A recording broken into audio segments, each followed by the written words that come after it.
Hi guys, I'm Sushkit Art, and today there's a cat on the floor. Oh, whoops, other way. Sorry, camera's reversed. Um, but I miss you.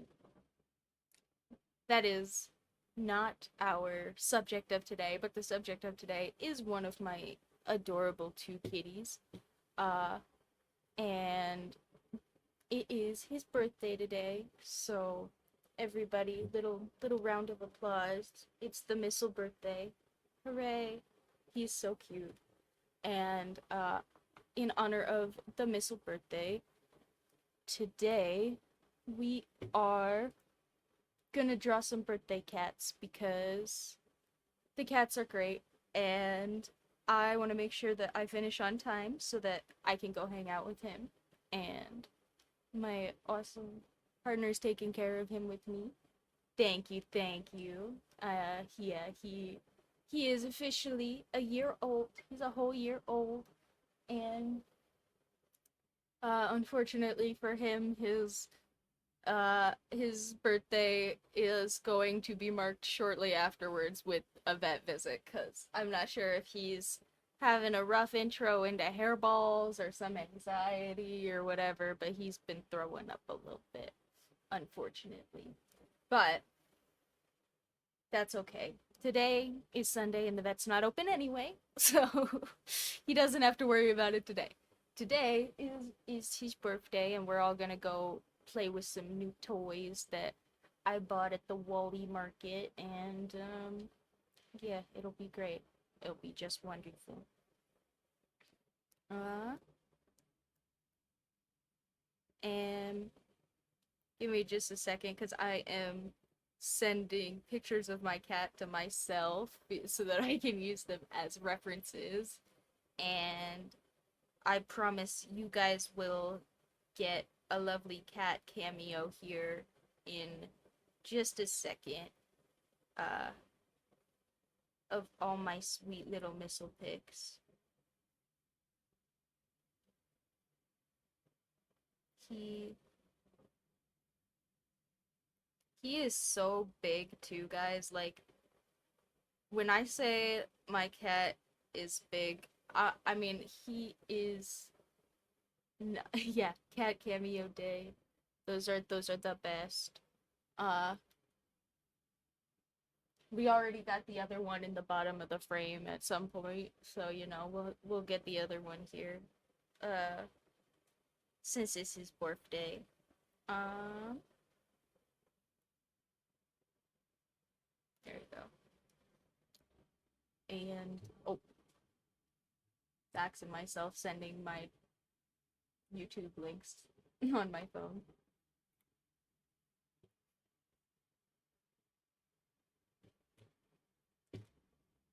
Those are so cute. I don't think I've seen those before, but those are very adorable.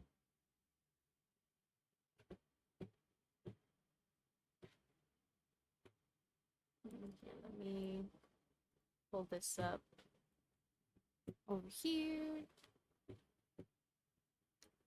Oh, well, they're great.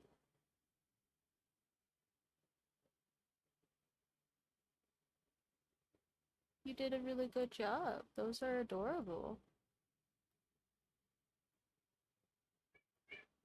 Oh, hi, hi, hi. That is not, if you get a mouse, I think there's one behind the door. He might just chase you right out of here. Oh, oh.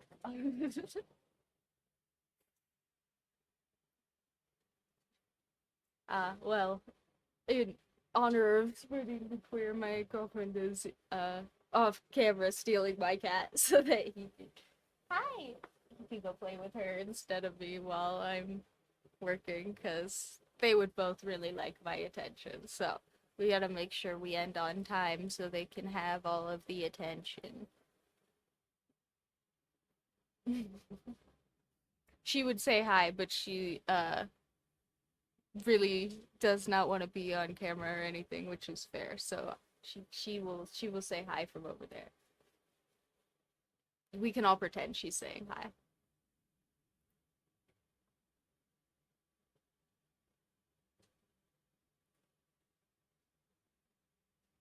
Uh,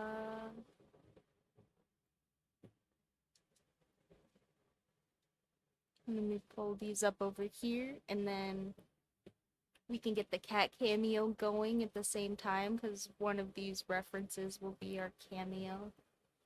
Uh,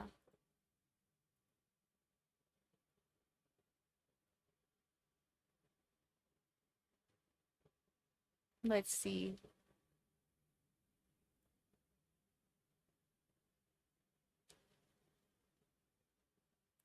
Maybe we'll do.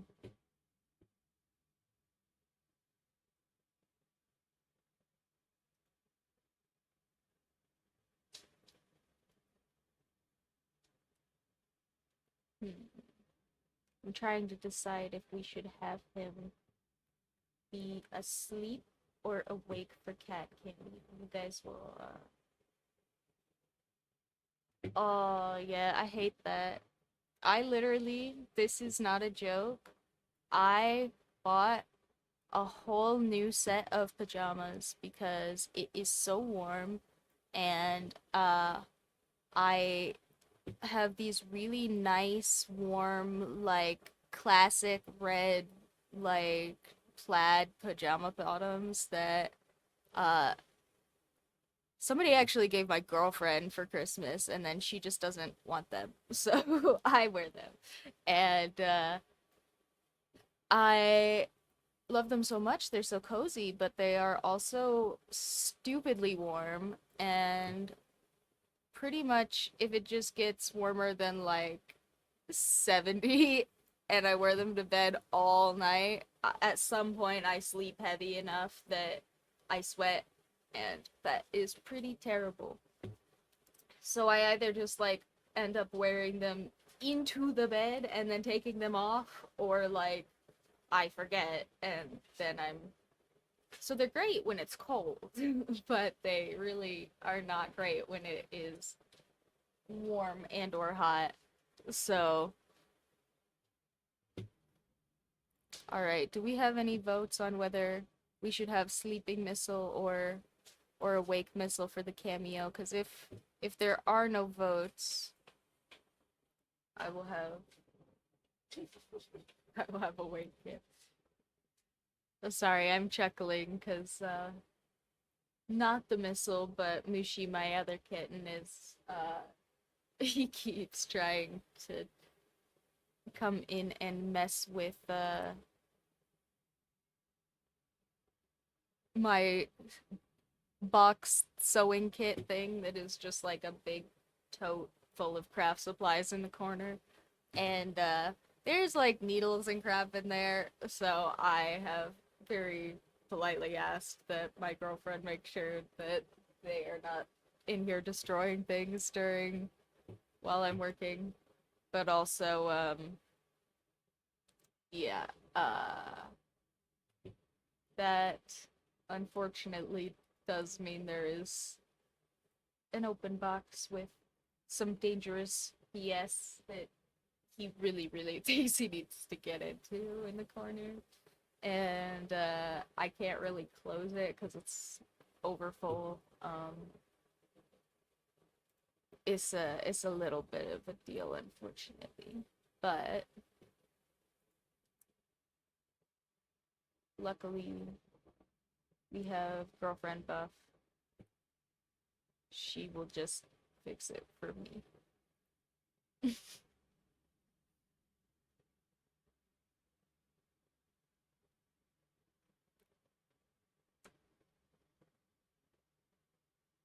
Thank you. I also love the GF helping me. Is actually so useful.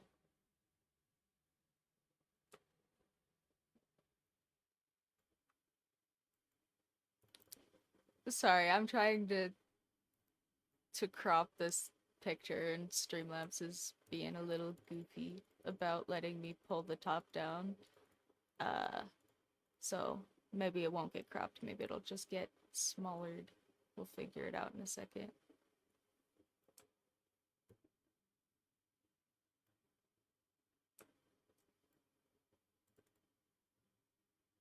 Yeah, it's just being weird about letting me resize it now.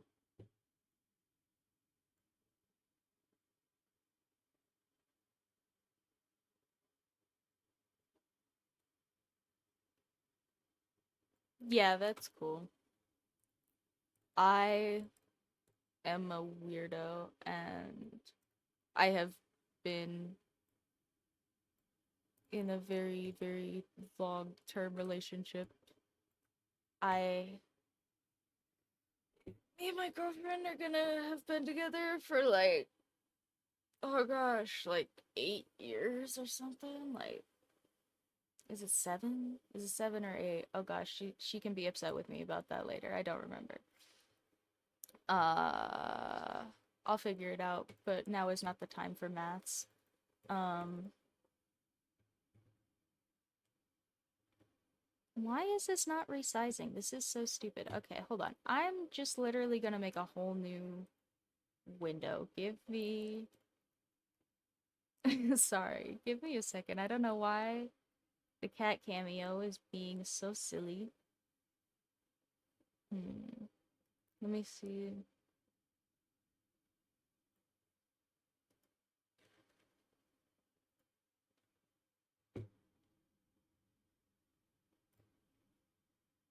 Every time I go to like the doctor or something and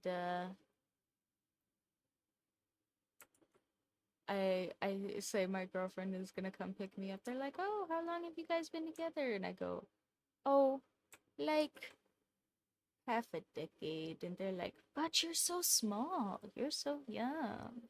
I'm like, "Yeah, I know. But she's pretty cool. I thought she was worth holding on to."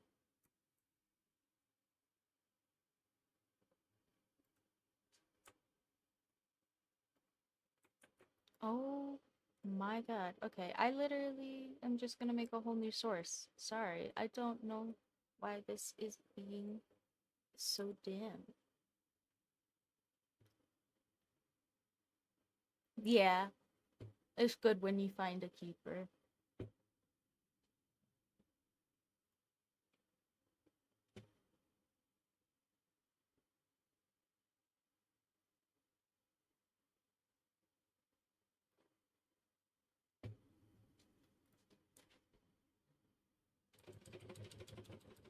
Okay. Missile birthday cameo.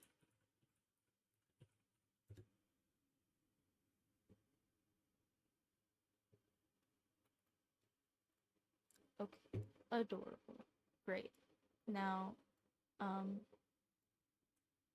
dear Streamlabs, can I pretty please? Okay, what in the heck?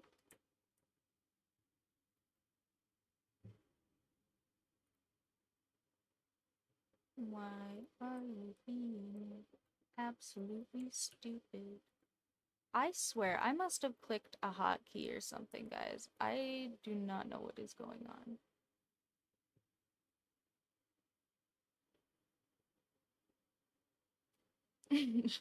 I know, for real.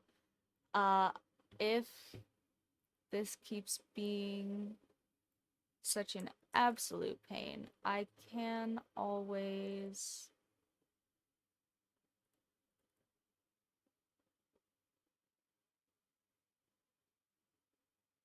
I can always just,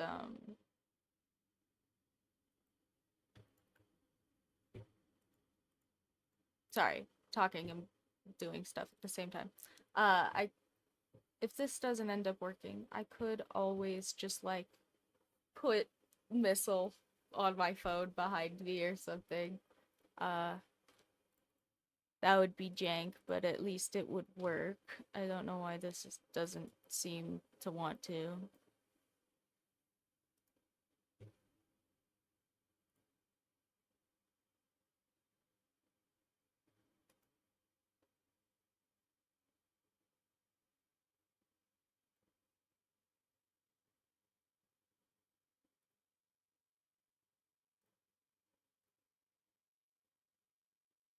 But yeah, Missile is a whole year old, guys. He's so cute. He's not like a Maine Coon sized cat or anything, but he is certainly large. Like here, you know what? I'm just gonna download this picture, guys, and we'll just show the picture, and I bet that will work better because Streamlabs is being silly. Um, but yeah, he is like at least a 13-pound cat. I don't know how much he actually weighs because, um, yeah, he hasn't been to the vet in a minute, so I'm sure that that will tell me when we take him to figure out what's been wrong with his tummy. But, yeah, he is very cute, uh, but also, like, huge for a cat.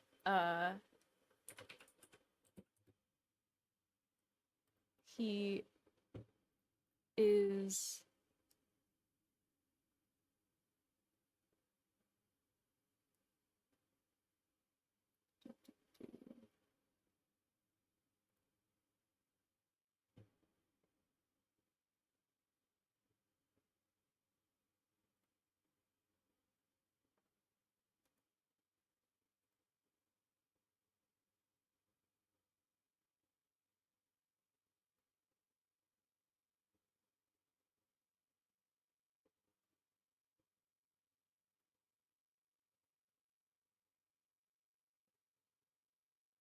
mm,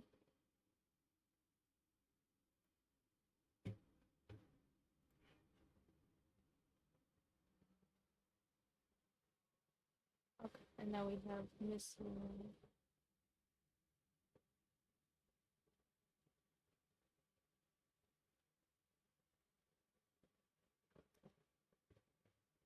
DJ.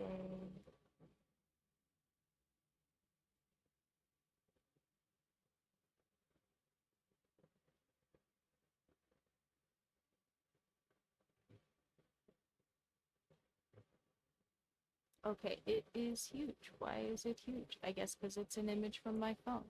Can I please make it smaller this time, Streamlabs? Because that was the whole problem.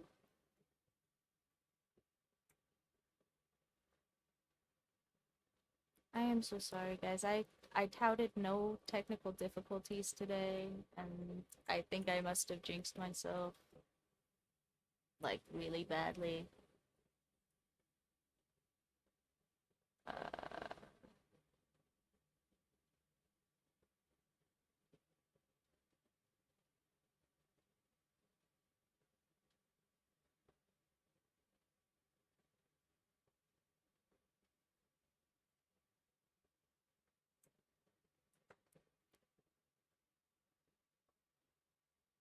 I do not know what I did, but Streamlabs does not want to do anything that I'm telling it to do. This is so sad.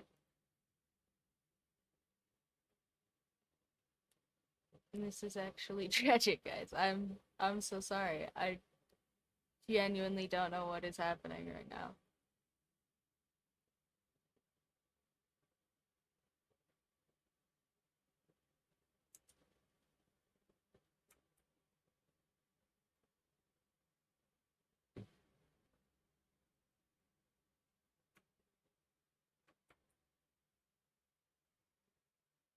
It's just absolutely not doing anything that I say to do. This is so sad. I am really confused.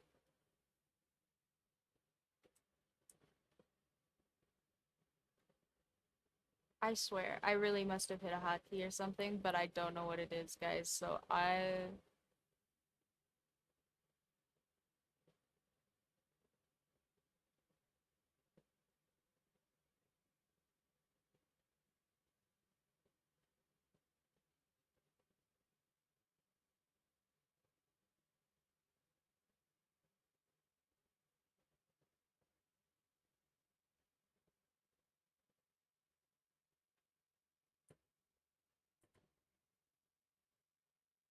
oh, and now what? Okay, you know what, guys?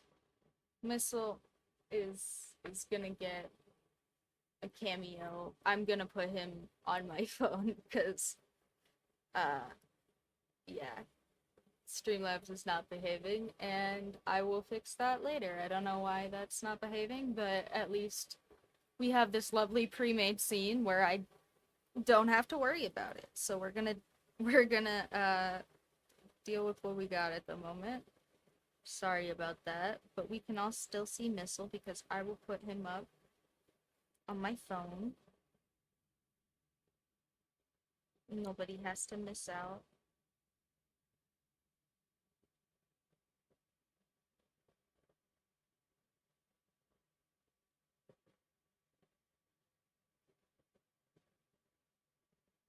Alright. Dun dun dun. Oh, here, I should put my phone on Do Not Disturb so that we don't get interrupted.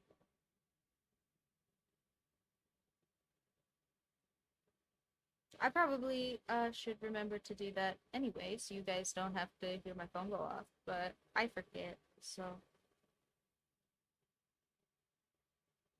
now we're on to this Missile. Yay! Look at he's so cute, guys. Oh, I'm sorry, you can see my camera light. Um, okay. And now we have the mission. So we're gonna draw the Missile in a sweet little birthday hat. Um,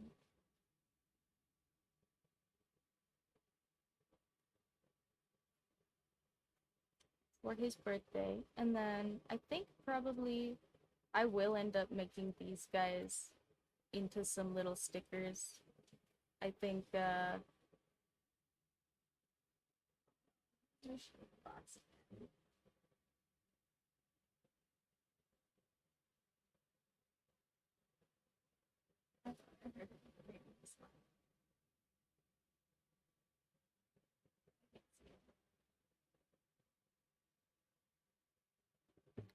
ah, guys, my kitties are gonna give me a heart attack. Yeah, actually, can I set him so that he's like sitting over here? Does that work? If I like, I can. Wow. Okay, technology's gonna be nice to me just a little bit. Okay, there. He'll be sitting over here.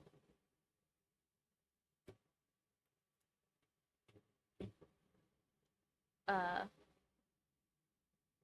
he is actually big enough that he can put his back paws on our bathroom floor, and it just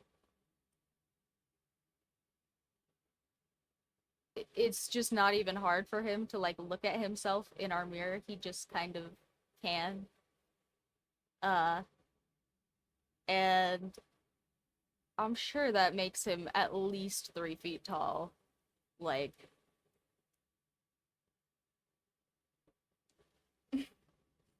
I can't, yeah, he's gotta be like 14, 15 pounds or something.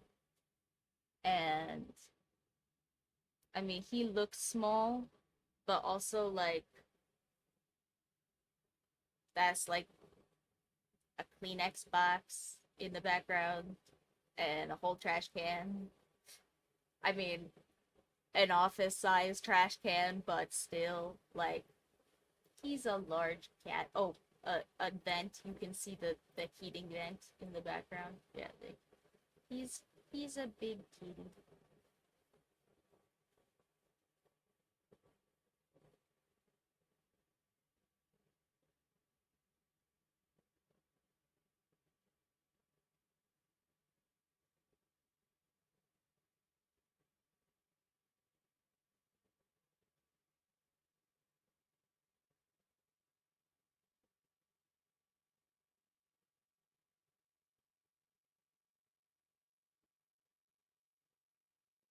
And I'm just gonna draw out some basics of his face, and I drew some kind of positioning spots for his ears, but his ears are actually like kind of huge.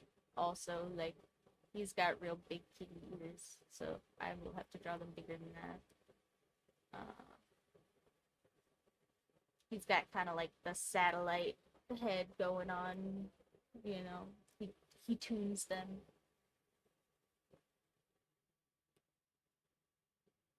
Um,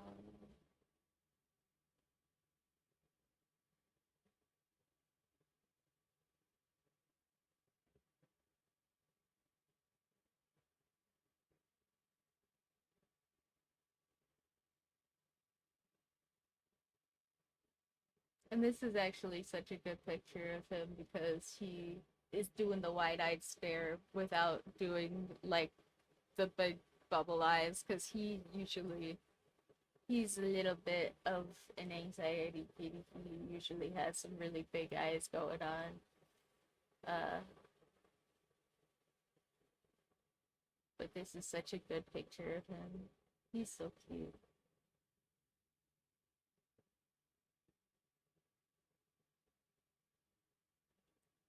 Here, you know what? Since I'm drawing this one, you guys should get the other missile cameo. Give me a second.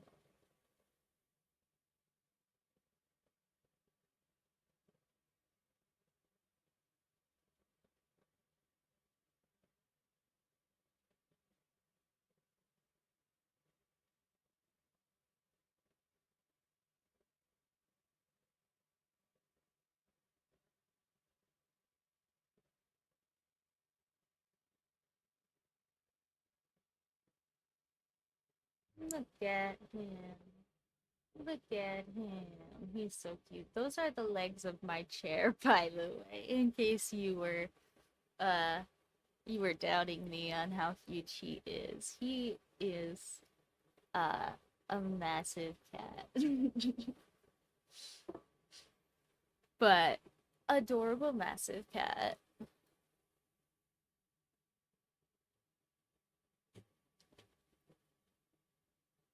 Oh, thank you. I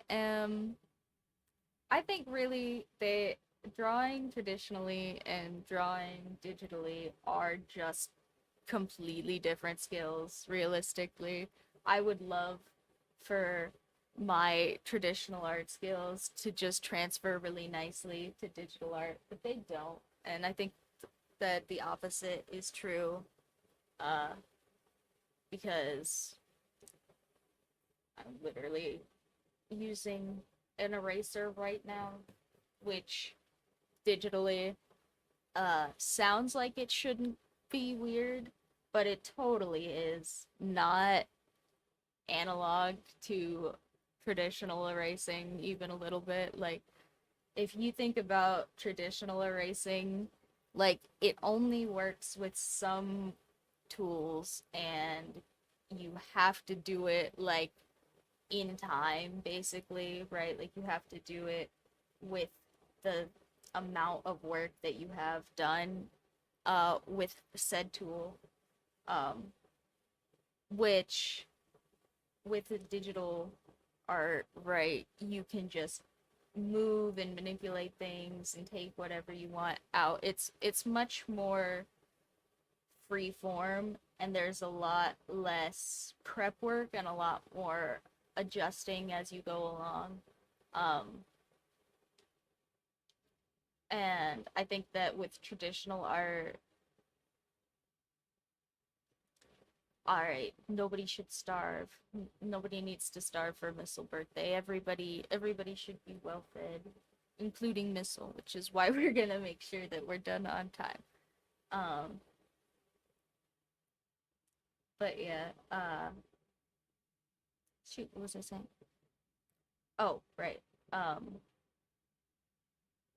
but I think traditionally or digitally, I mean, it's a lot easier to just have all of those things in your head uh and really try hard to make sure that your image comes out a certain, like, with a certain quality, right?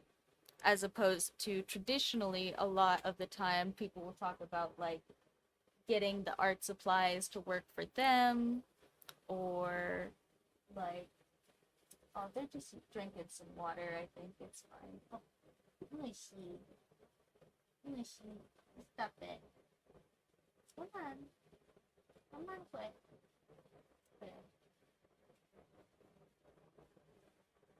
My girlfriend is paying more attention than me, even though they're in my room. And so, uh, my cat's screwing with each other. Okay, but that's fine. We appreciate her so very much. Uh,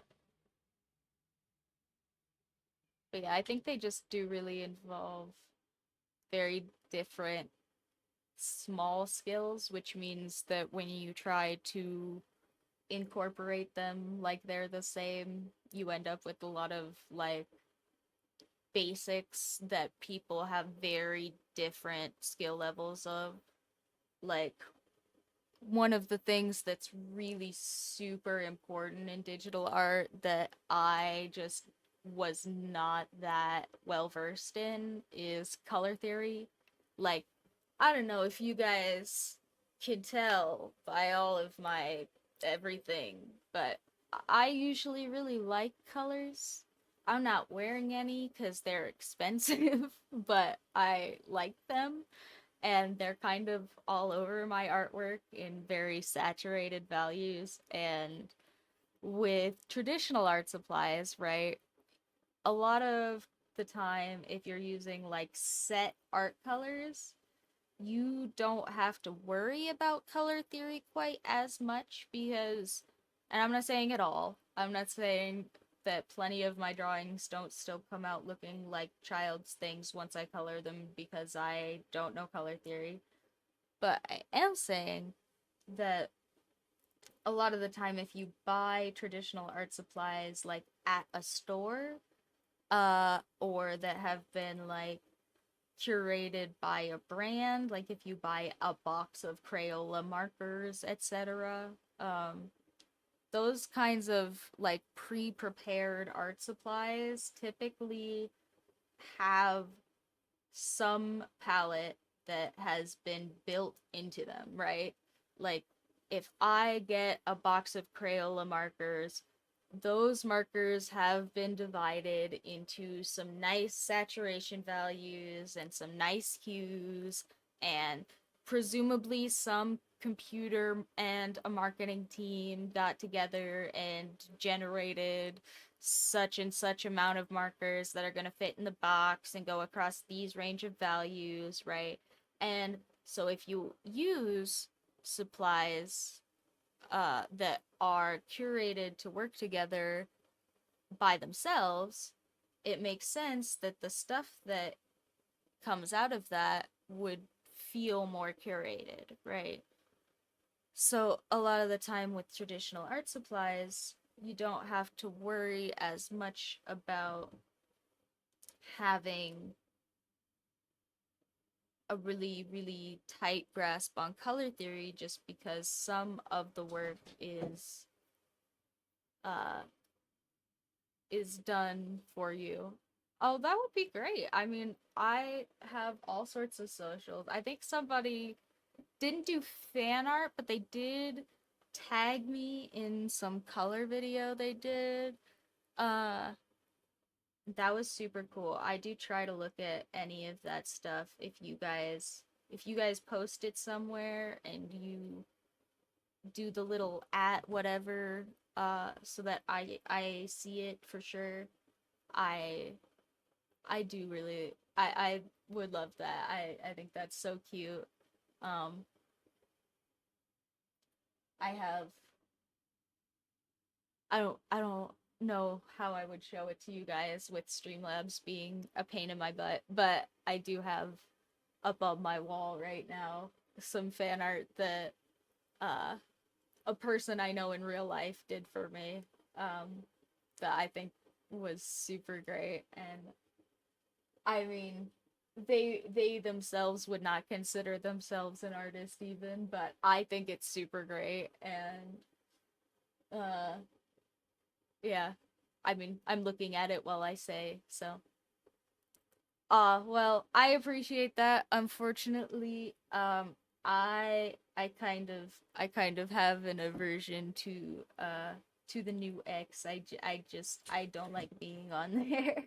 So, I haven't done that one as much. I think the one I've been on mostly is like just YouTube and Reddit, but hi guys. But you are welcome to follow me on there anyway. I am sure there's older stuff on there, but uh yeah, if you wanted to have me see something, probably Reddit is a good bet. I put all my little sketch daily stuff up on there, or yeah, or YouTube. YouTube is where all of this stuff, the big video stuff goes uh when I'm done with it. So I okay. It's his birthday, so I don't like the way I did his face for this. So we're gonna try his face again, cause that's so sad. We can't have Mrs. Face look goofy on his birthday. He's so handsome.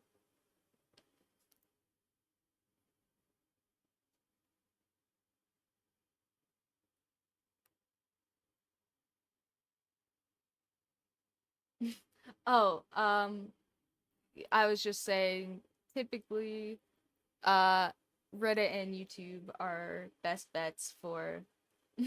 Yeah, that's so weird that it would pause a whole other tab for you.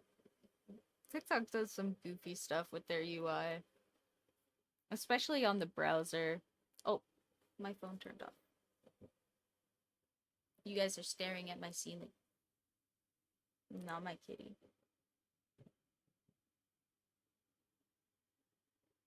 I think so. Uh,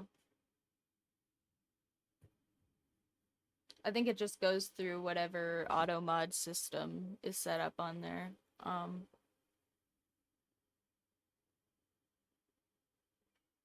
Oh, well, I guess that makes sense.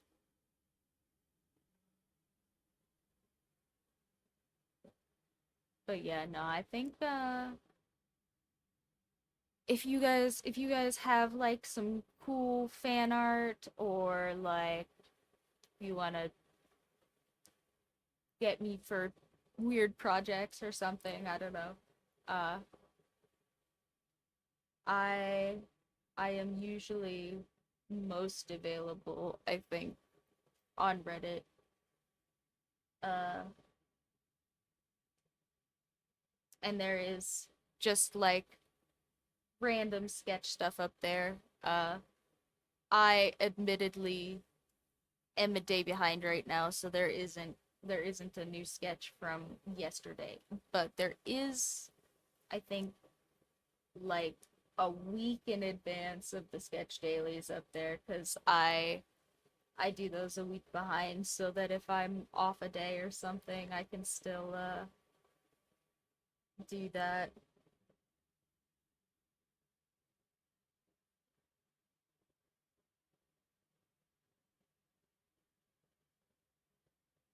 And then his muzzle kind of comes down into his cheeks like that. Oh, that's so much better. He's so much handsome. Handsomer is not a word, I'm sure. Oh, yeah, I think so. I think it does. Um, and I'm pretty sure mine aren't locked or anything. I admittedly will probably be a little wary of things sent through there, but you are welcome to. Ah, okay, cool. Well, I, like I said, put my phone on Do Not Disturb so I don't dox myself or anything of that variety, so I will for sure be on there later. Especially because like I just said, I'm a day behind, so I'll have to go catch up on my sketch daily after I hang out with the missile for his birthday. He doesn't even know how excited he's about to be though. We got some cute little, they're like pate in a tube, like Bogurt, but for cats. Um, and we saw,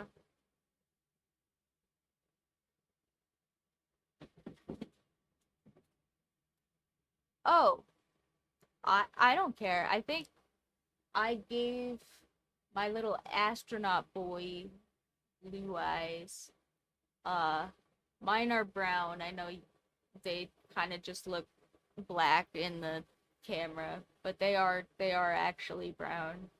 Um, Kind of just like poop brown with a little bit of yellow in the middle. But but you can do whatever you want. Honestly, I love when people put their own little accents and spins on stuff. Did my Snapchat just notify me even though I put my phone on Do Not Disturb? What the heck, Snapchat? Are you dumb?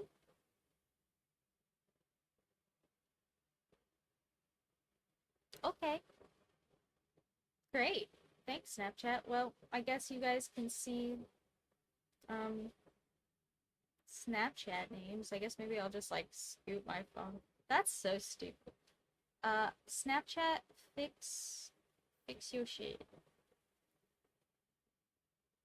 You know what? We had plenty of missile cameos. I'll just it's fine. You guys we'll get missile cameos because I'm drawing him. Um I don't know why Streamlabs decided it's gonna be a butt today, but I guess none of my other tech was bothering me, so Streamlabs decided it was its turn. My missile has a little notch in his ear. I don't think it's from anything. I think he's had it the whole time we've had him, so unless it's from uh an injury when he was like absolutely tiny, it's just how his ear looks. Um, I still think I don't know, maybe just made this ear go down a little lower. Maybe if I bring it up, it'll look right.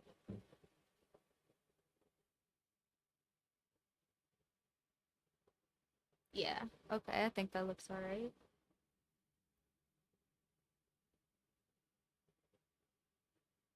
Yeah, I think one of the big skills that traditional art forces you to learn that digital art allows you to kind of breeze over. And I think probably one of the reasons that they are so weird to try and interchange as skills is that traditional art forces you to be so careful with how you are actually using a tool, right? Like traditional art forces you to hold your pencil just right and to put the pressure down just right and to make sure all of your curves and angles are just right with your actual hand, right? And with your motor skills, as opposed to digital art, which allows you to kind of abstract away a lot of the really precise technical skill for the tool itself in favor of approximating those things by having a digital tool and then needing to create some of that smaller detail with approximation. And it creates this big kind of schism, like a big divide of like having a lot of technical skill and like yeah. But my point is that like even if you have like the nicest digital pen, right, with the best pressure sensitivity and it's like really close to being analog to a traditional tool, right? It's still like an infinite pencil. I mean, like it will get dull over a very extended period of time, but for the most part, while you're using it, you're not going to notice it dulling. And like the point itself is typically going to stay in relatively the same place as you're working. Um, Unlike if you're using like a traditional pencil, like every once in a while I'm using this, I have to come back here and click this back bit, right? Which is something that I learned to do over time by noticing the pressure on the end of the pencil and how much lead is left creates different amounts of pressure, right? There are like things that traditional tools do by being physical objects that that digital tools just can't. And I think that like or things like pen tracking, like a pencil, right? I put it down on the paper, and wherever that tip is on the paper is where I'm going to make a mark, right? Like pen tracking with a stylus is way more complicated than that. It requires me to maybe even adjust some settings so that it feels like a traditional device to me. Like which is a completely subjective experience, right? Like I could not put my settings on someone else's tablet and have it feel comfortable for them the same way it would feel comfortable for me. And that is because like the way that I want to have my lines go down versus how I'm moving my hand is going to be way different for me than anybody else who is using that tablet. And while sometimes it may be like similar, like there's certainly like tracking that everybody wants and certain types of things that everybody doesn't want with their lines. Like pretty much nobody wants their lines to wobble randomly on purpose, and if you do, it's probably like a style that you can create with a pen, right? Like with the actual pattern of a digital pen. Um, and if that's not what you want, typically the amount that like a traditional tool wobbles depends on like you, the person using the tool. Whereas the amount of digital pen wobbles depends on that and whatever random variation comes from your specific digital pen and your specific digital tablet and your specific computer and all a bunch of other stuff that really I think usually makes digital art end up. And I'm not saying like digital art is less art than traditional art, not even a little bit. I'm just saying that the physical. Okay, well, have a nice day, anybody. If you gotta go, I'm not trying to keep anyone, but I appreciate anybody dropping in. But yeah, no, I think that just like the tools themselves end up just by necessity being approximations of traditional supplies, and I don't think that that makes it a bad thing. I just think it makes it very different um skill set wise, and people end up in very different places with their skills because of that if you practice one versus the other. And so if you just try to switch over. Like if I just try to do digital art, uh it doesn't actually come out so well. Like I said, I'm pretty much like my whole starting art career was all traditional art. I a paper and some pencil and maybe a cheap Sharpie or two is my original art toolbox for many, many years. And I really am pretty good because of that, I think, at just like finding shapes and composition for things, figuring out where things are weird, like that I shaded one of these eyes more than the other, and now it looks like he doesn't have his pupils, or that this one is bigger, stuff like that. Like, I'm good at picking out things, like just objects, concrete spaces. Ugh, sorry, stretching because I'm old. Ugh. It's Missel's birthday, but I am the one who is aging. He is still a spry young man. Me too, but I'm not feeling it. It's crazy. Um, but yeah, I think that really traditional and digital art are very different skill sets, and having been a person who really thought that I should be able to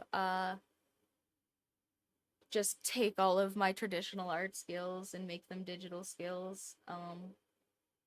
That was like a much more frustrating experience than I was expecting, and I think that probably a lot of digital artists who want to go and try pencil art or something for the first time should give themselves way more of a break because they are just very different skill sets. Um, like I one of the things that was really, really uncomfortable for me and actually kind of like forced me to buy a whole iPad before I wanted to do any digital art at all, including like for stickers or content or whatever the heck, was that I really, really, really cannot stand that digital pens make you adjust to where they are on the tablet, and that is something I think most digital artists don't even really notice because they've gotten really used to adjusting to it. But me, a person who is very, very, very comfortable with my very tiny, sharp little pencil nib that I can put down exactly where I want it on the paper, and it will make exactly the sharpness of little tiny itty bitty line that I want. Um, it was really frustrating to get, especially with earlier digital tablets that were less accurate than like the Apple Pen, or the Huion tablets are also pretty accurate. Um, Mine is old and doesn't work so good anymore, but when it worked great, it was great. But yeah, no. I think that probably one of the things that was just a major turnoff for me with all of that was just those pens that are less accurate and force you to adapt to the pen. Because while I don't mind adapting to an art supply traditionally, because traditionally the amount of variation some random art supply can have. See, that looks way more like the missile. He's way more handsome, but his face is a little squished this way, I think. He's supposed to be more squished this way. We'll try again. Um, and we'll keep talking. But I'm gonna move the sketchbook just a little, so excuse me, guys. Alright. Um, but yeah, uh, I just really can't stand that. Just, it forces me to, like, in my brain, be constantly treating the drawing kind of as like a puzzle, basically. Like, it makes me do this thing in my head where I'm like trying to figure out like the right set of moves, basically, for how I can adjust myself in a way that is both comfortable and actually gets the pen to do what I want. And that is just, it just feels like such a conflicting experience for me. Like, I don't want to do it. Um and then I had for a while one of those just little Wacom like square pads, and I really like the little Wacom square pad. It's it's really like price for quality. Like, I would buy 100 of those if I just needed some cheap little tablets and I had money to buy 100 of them. But I yeah, but it's still not like using a pencil for me. It would still be like approximating a pencil. And I think no matter how much digital art I do and how many styluses I use and how nice I get it, it's always going to feel like an approximation of a pencil for me because I do have so much muscle memory built up for using a traditional pencil that has all of those built-in quirks and whatever from being a physical object, quirks and flaws and other things to adapt to, you know, because like I said, traditional tools also have plenty of stuff that you need to adapt to. Um, but it's just very different things than digital tools. I think they are really, really, really not analog skills as much as I would love for my cat drawings to come out just as nice on my iPad.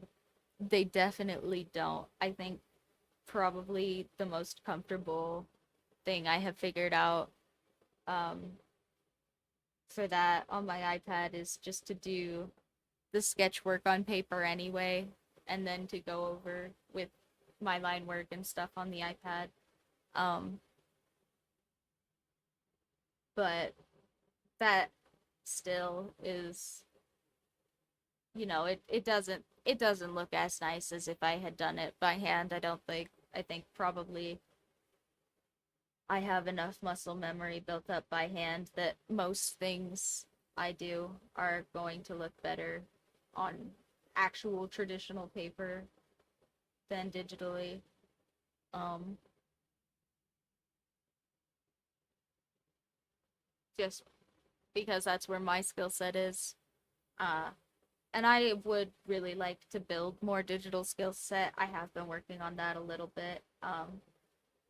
It's just it's just hard, especially because I am a special kind of stubborn where I have a really hard time watching like intro videos and stuff. Like, even if I know I don't know the material and I don't know what's in this video, if it's like if the person in it is acting like the information is basic, I I just tune out. I think that's probably some ADHD thing in my brain, but But if the person teaching me is acting like the information is easy and simple and basic, my brain goes, "Oh, cool. Well, I don't have to listen anymore.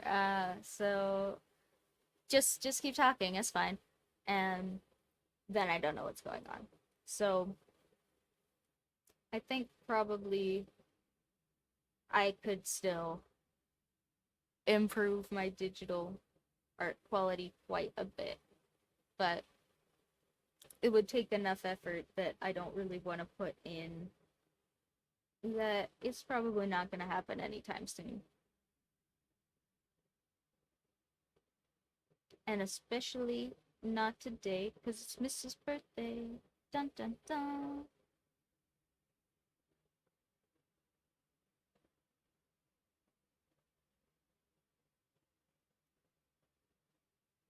He's so pretty, guys.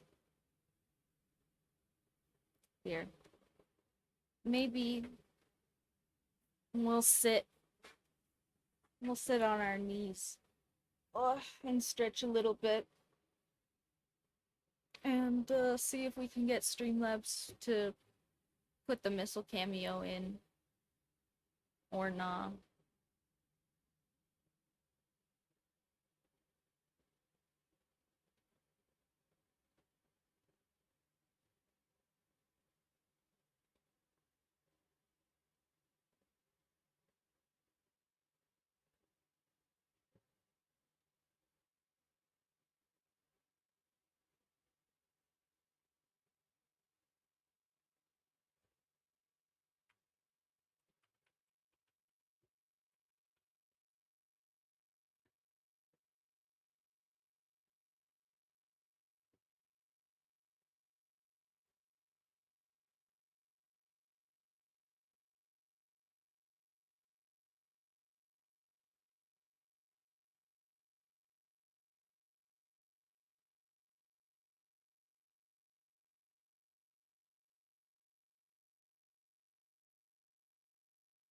Okay.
No, it's still being weird. Okay.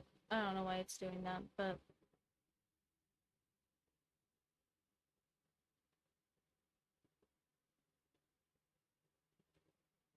it's actually so goofy.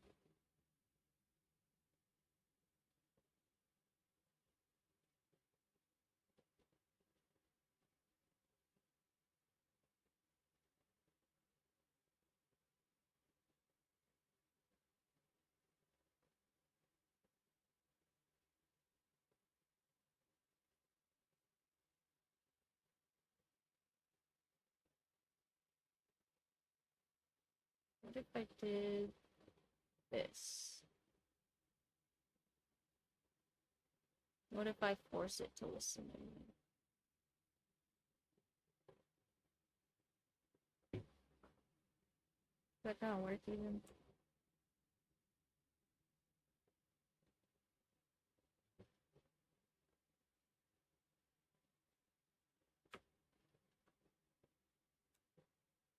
No, it just doesn't want to let me resize it for some reason. Okay. That is actually so weird. Okay. Well, I guess we're not gonna fix that. Sorry, guys. We're gonna just get missile cameos from my drawings. Apologies. Um, I don't know why Streamlabs is being goofy today. Just doesn't want to let me resize stuff. Did it resize my face window?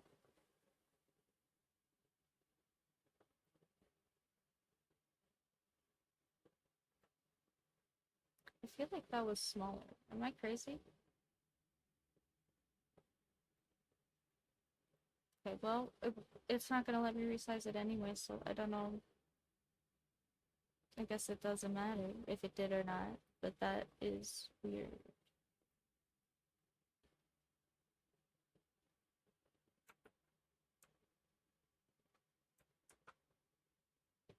Yeah, okay. I really have to have just hit a hotkey or something, but I don't know what that key is, so it's nothing just if anybody knows what hotkey stops me from resizing everything, go ahead and tell me I'm stupid in the chat and uh fix it for me. That would be really cool. But I don't know what I did.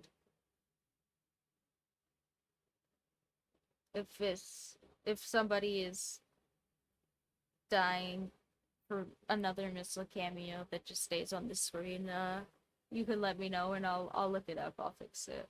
But otherwise we'll have to sit here and just watch me draw the missile.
Okay, sorry.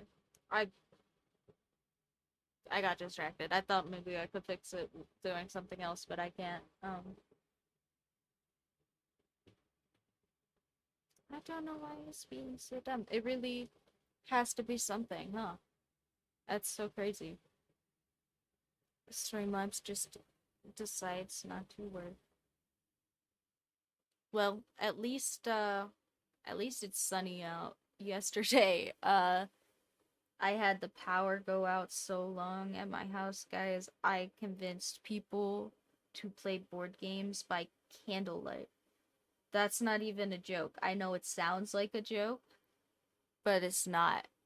and it was actually super fun. But yeah, no, the power was out for like hours, and it came on way before the estimate, so that was nice because everybody didn't have to have power out like all night, but it was out in the dark long enough that uh we lit some candles and we played a board game like old people, and it was actually so fun. It was actually just a great time. Uh but yeah, no, that was crazy. I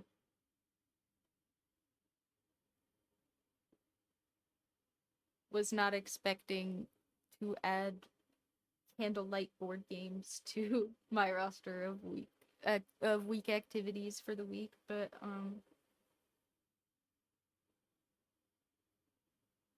we did. Yeah. That was cool. But no, it is sunny today, and so I am here instead of playing candlelight board games.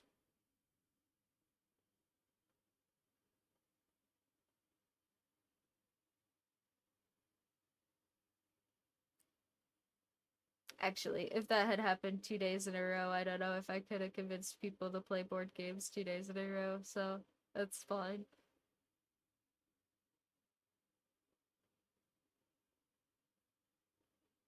He looks so angry. Why does he look angry? I think I need to make the the bottom and the sides of his eyes more wide looking by just giving some of this dark outline to them, and then kind of just on the outside here add a little bit of eyelid so that it looks kind of droopy. He look a little sleepy because the missile is always a little sleepy because he's a cat.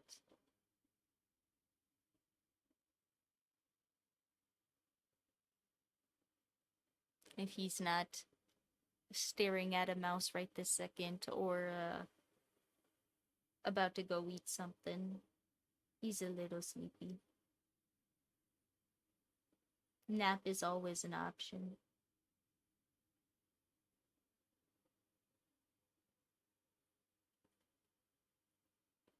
This is definitely my best one so far, guys. I can see the missile.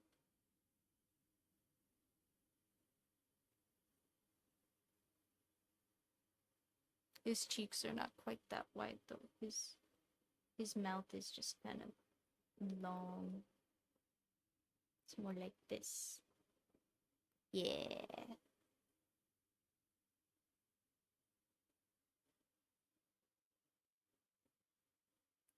And then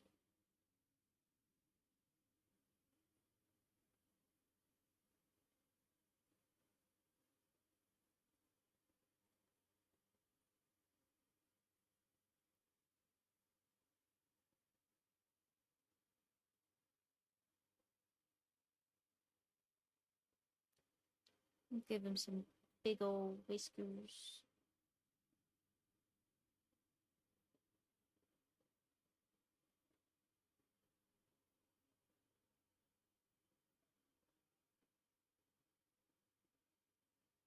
And just plop him off the side here. Oh my gosh, guys, he's so cute. The missile. Give him some little chin hairs.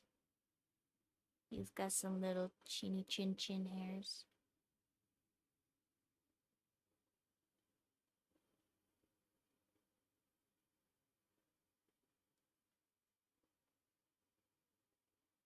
Hmm.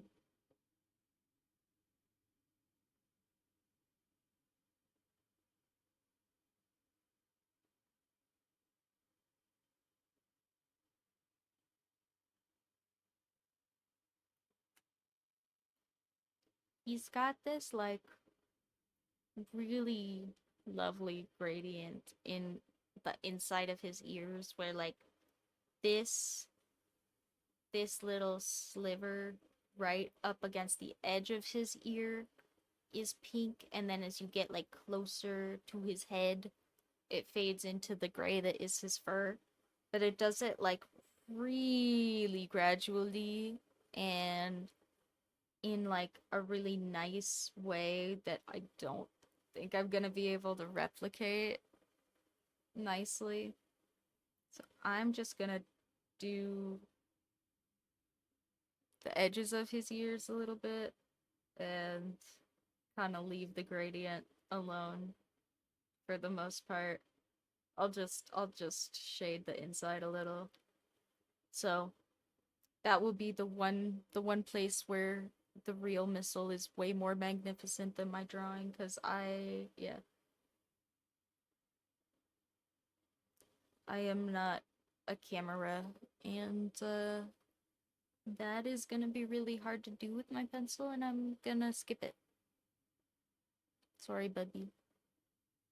Sorry, birthday, Bubby. But this one, I think this one looks worthy of a birthday hat. I don't know about you guys, but I'm feeling like this one is worthy of a birthday hat. And we have the little flappy flap that he's got that you can see on this side because of his little ear notch.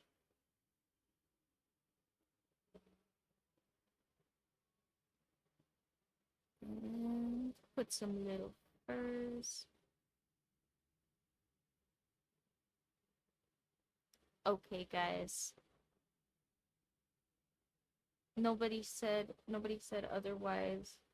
So I think this one definitely worthy of a birthday crown. That looks like the birthday boy. The missile. Give him a cute little birthday hat.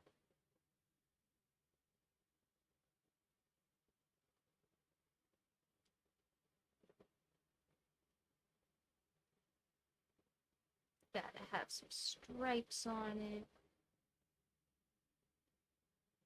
Maybe a couple of little streamers coming out the top. Oh, you guys can see. A couple of little streamers coming out the top.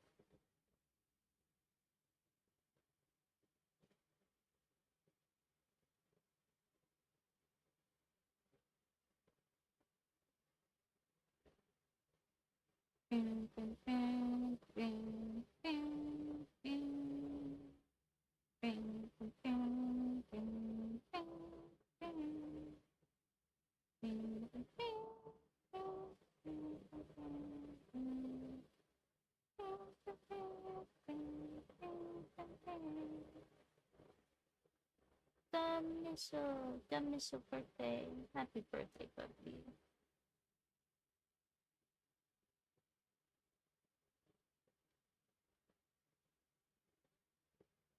I'm gonna strap it awkwardly to his face.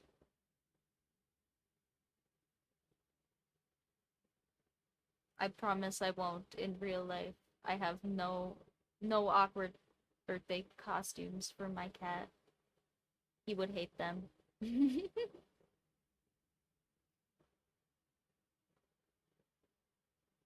Only awkward birthday costumes for the virtual missile. Would you still call it? Words are weird. English is weird. I think you still do call it a virtual cat, even if it's on paper, because virtual just means not real. It's a fake cat. That's the point. I drew him. He's not alive. I can put a hat on him and he doesn't care. That's the point. Words are dumb. He is so cute, guys. I so wish Streamlabs wasn't being such a butt so I could show you guys the missile, but is how it is today.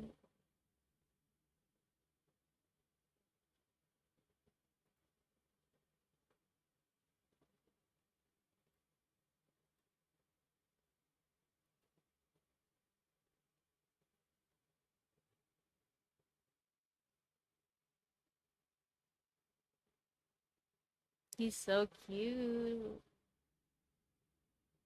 Oh, oh my gosh, guys. Okay, he is here. Hold on.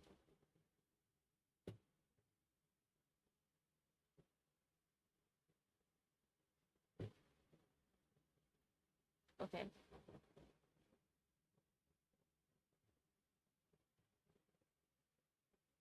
Hold on, I'm gonna see if I can get him on camera for you guys. While he's just actually here in the room.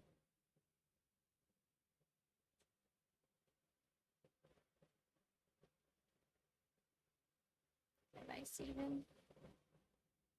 Or is he tucked behind me just right? He might be tucked behind me just right, so I can't get the camera on him, but I'm trying.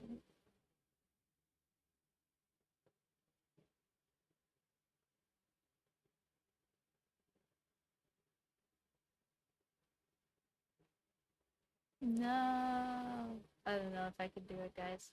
Here, uh I can go back to what we were doing and I can put him I can take a new picture of him on the floor.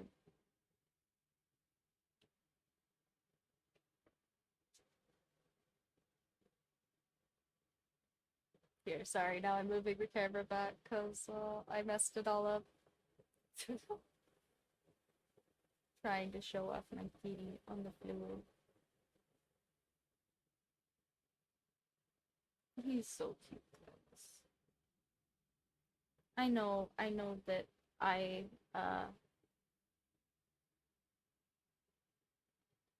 definitely before getting a cat would have maybe even on this channel been like I don't get why people are like fur babies, like that's so weird, like that's crazy to be like it's a it's like a person, it's definitely a cat, like what the heck, that's so goofy. But I get it now, he's so cute. I can't help it, he's adorable. And here, I'll switch back to the sketchbook and take a picture of it.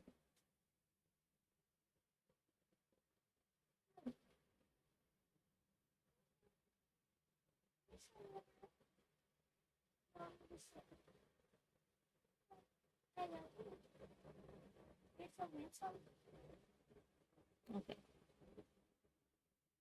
We will look at the handsome button. Look at him. Oh, he's so sweet, guys. He's so cute. I love him so much. He's so sweet. Here, are we still on Do Not Disturb?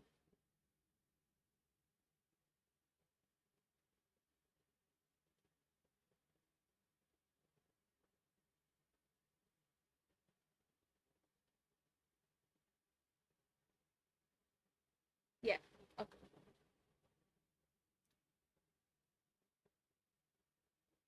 I don't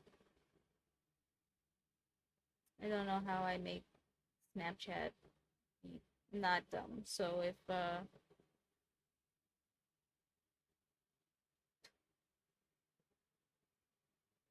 I accidentally show off somebody's like Snapchat notification, I'm sorry about that. Presumably nobody's putting big spooky things in the in the notification part, but who knows? It's Snapchat. Okay, I think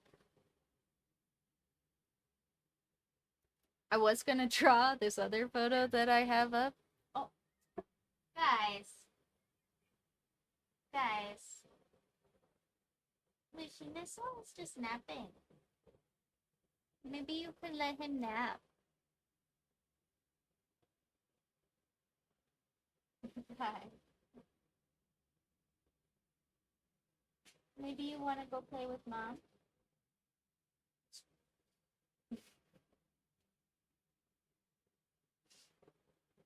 For the missile. The other one is a few months younger than him and is definitely more energetic. And so every once in a while Missile just kind of be napping. And the other one will come up on him like they're gonna play right now and Missile's just napping. So yeah, he's Missile is going back to sleep.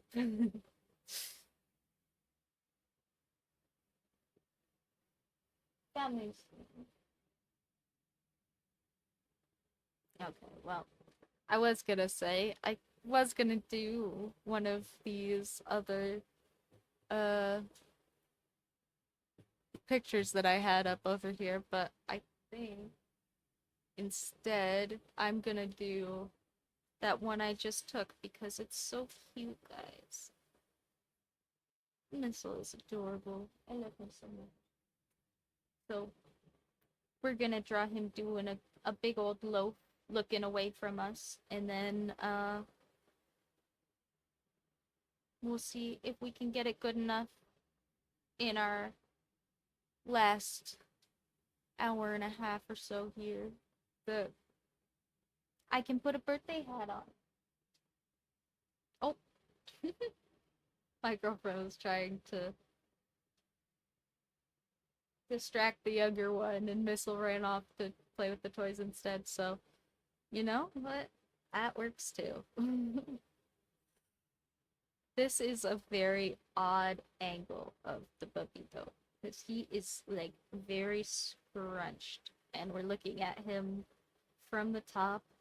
So my breakdown is probably gonna look a little like a potato. But that's okay. I think it's supposed to look a little like a potato.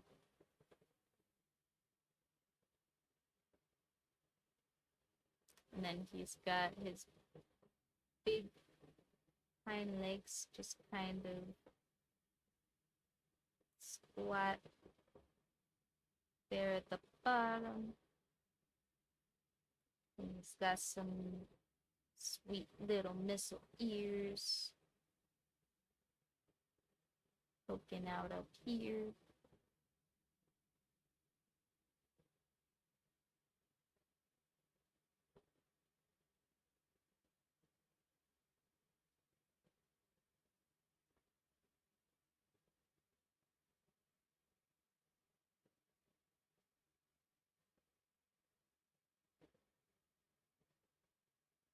I hope he's okay. I was so sure that he was just having stomach problems because of like hairballs or something, and maybe he still is, but he hasn't coughed any up, and uh I, my boyfriend went out and bought him some like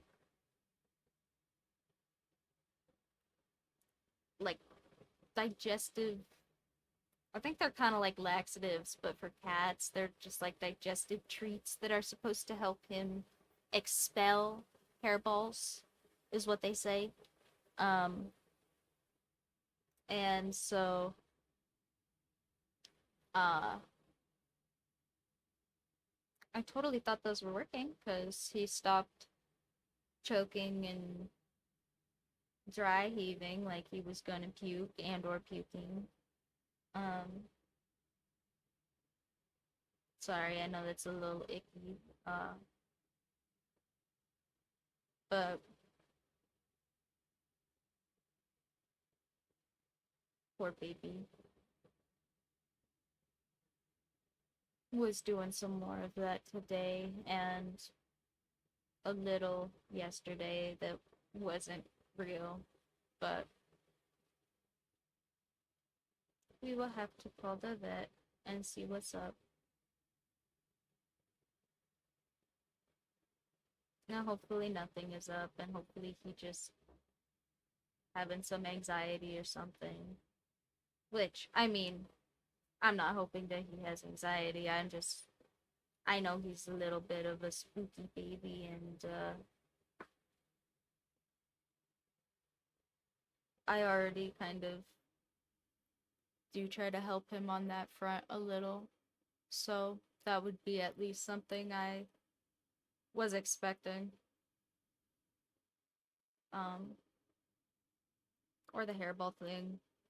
That would be alright. I hope he just, I just hope he doesn't have like, like disease or something. That would be terrible. And probably, if it's not one of those two things, whatever it is something that could hurt my other kitty too, and that would be shit.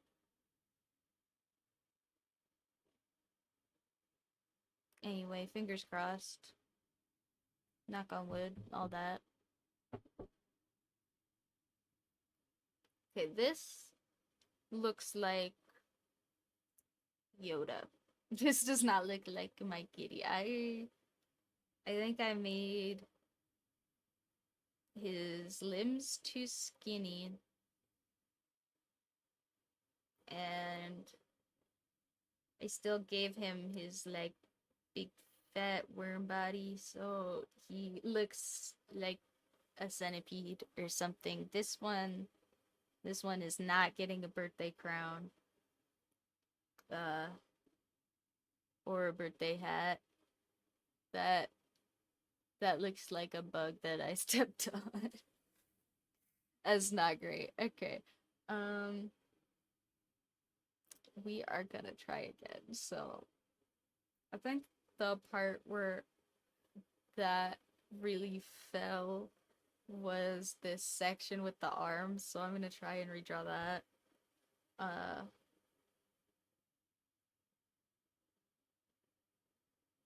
because that is just kind of like a band.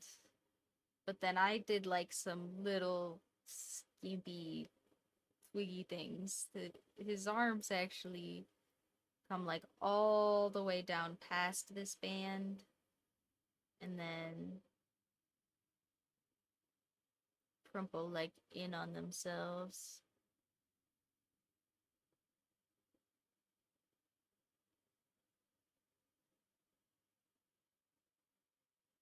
Like that.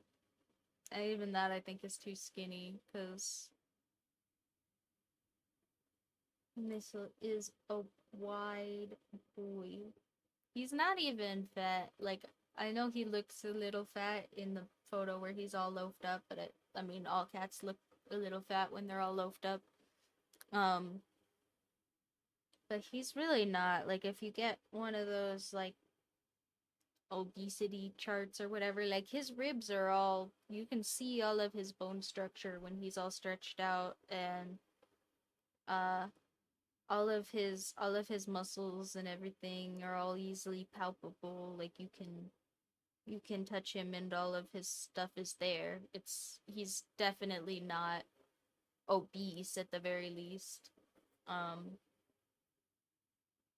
Maybe a little overweight by just being a house cat. But yeah. No, he is just very large and strong. Oh, hello. Thanks for the first time chat. We love engagement. It's so nice to see new people about. Ooh. We are drawing this wonderful kitty who I love very much because it's his birthday. Uh, we have this cute little reference of my lovely kitty. He's so sweet. Yeah. Happy birthday to the missile, as everybody uh should be saying. He's so deserving of all of the love and attention. Well, he's not on the floor anymore, but he was hanging out on the floor. He is such a sweetie. Oh, I need to do a way better job on his arm though. These are both pretty terrible.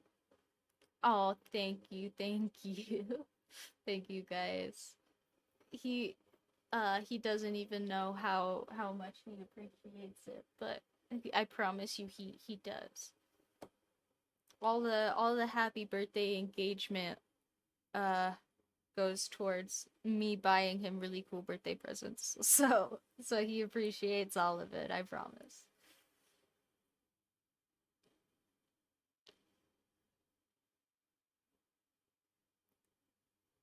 He is really, really wide though. I am gonna have a hard time getting his arms right, all crumpled up underneath him. Thank you so much. Yeah, my kitty is hard to draw because he is not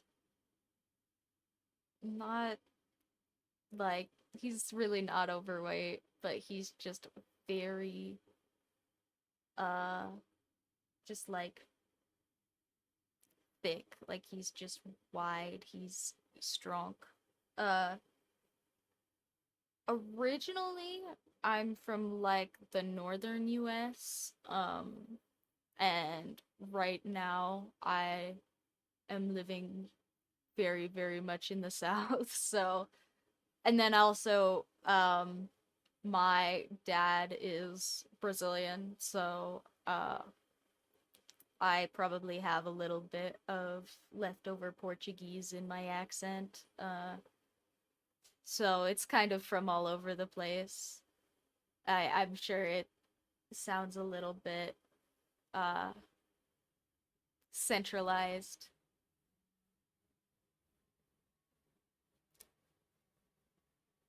Well, thanks. Uh, I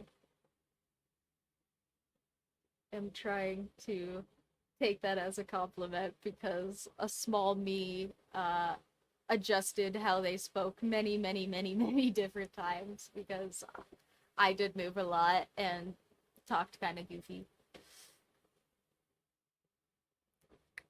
Well, that's fair.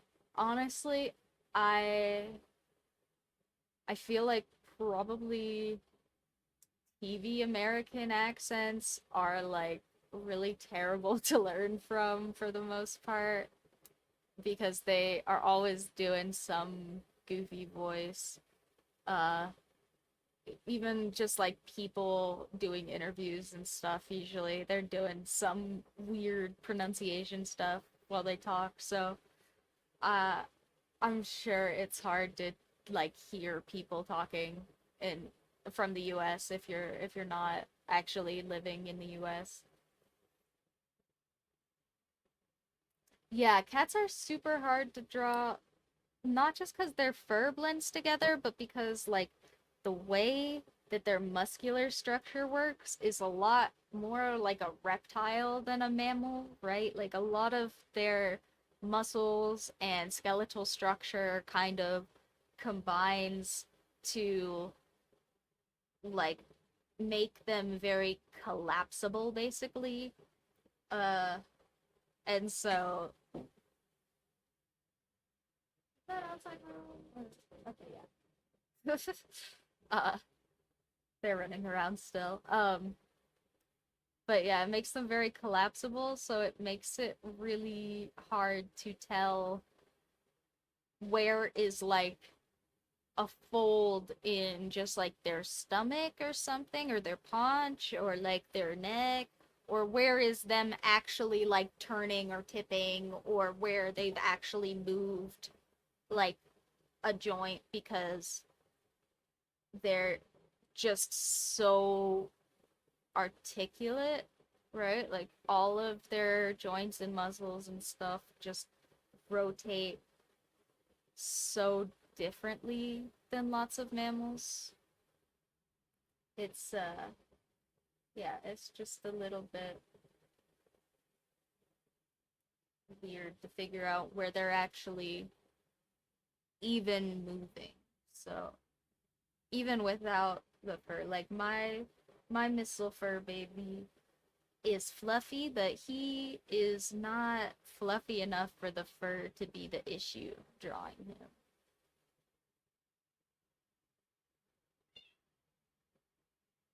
Oh, Guys, play nice.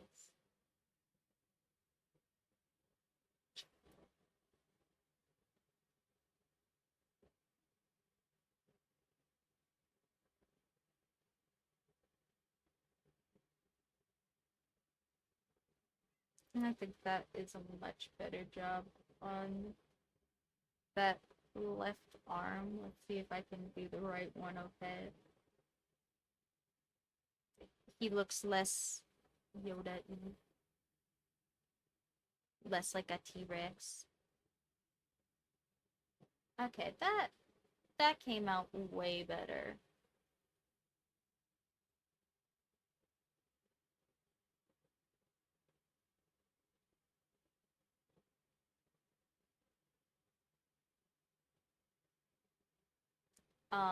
But I also did not leave myself enough space to draw his head.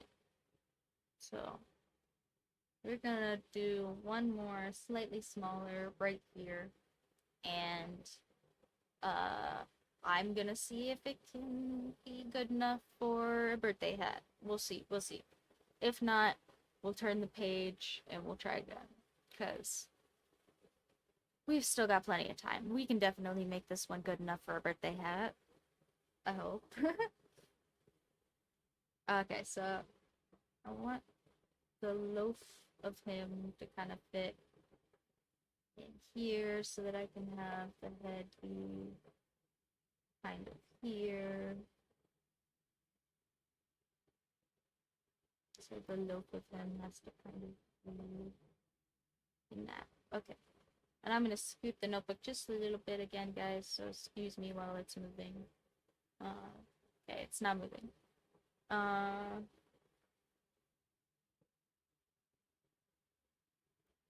Alright, so I'm gonna block out this little bit I want for his head first. So that it's weird.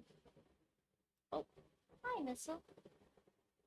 The birthday puppy is on the floor. He's in office, making an IRL cameo.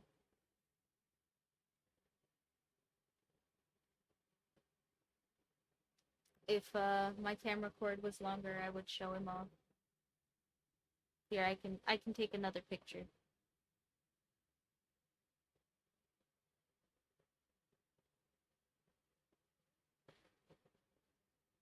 There's a little water fountain under my desk that I set up for them. Dun dun dun!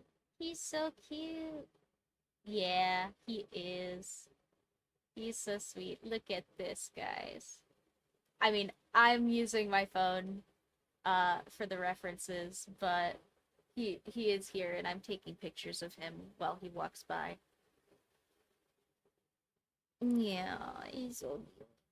I totally thought that fountain was gonna be a ton of money also. It was actually super reasonable. I think I bought it's got like a stainless steel bowl and I bought it still for like I think $40 after tax even. It came with a filter and I think you only have to replace the filters like once a month and I got like 3 of them for like $10. It's really really not bad at all. And uh my littler one that is a rescue, and by rescue I mean a feral cat that I rescued. But yeah, the smaller one who is a rescue, ended up not really drinking much from stagnant bowls, and all I had was stagnant bowls, and I have a leaky faucet in the bath in my guest bathroom, and so I just put a tub in there thinking maybe he would drink from that, but he wasn't really interested in that either. So I figured I probably did really have to have like some water that was running and not just like dripping into a bucket or something. Um, and that worked. he drinks from that and the stagnant bowls now, so shrug. Uh, but at least he's drinking water. Um,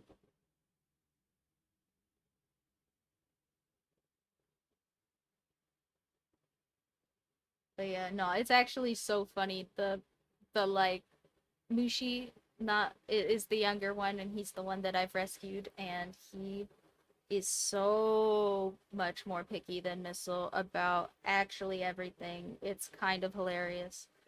Um, it would be a lot funnier if it didn't cost me money, but but it's still pretty funny.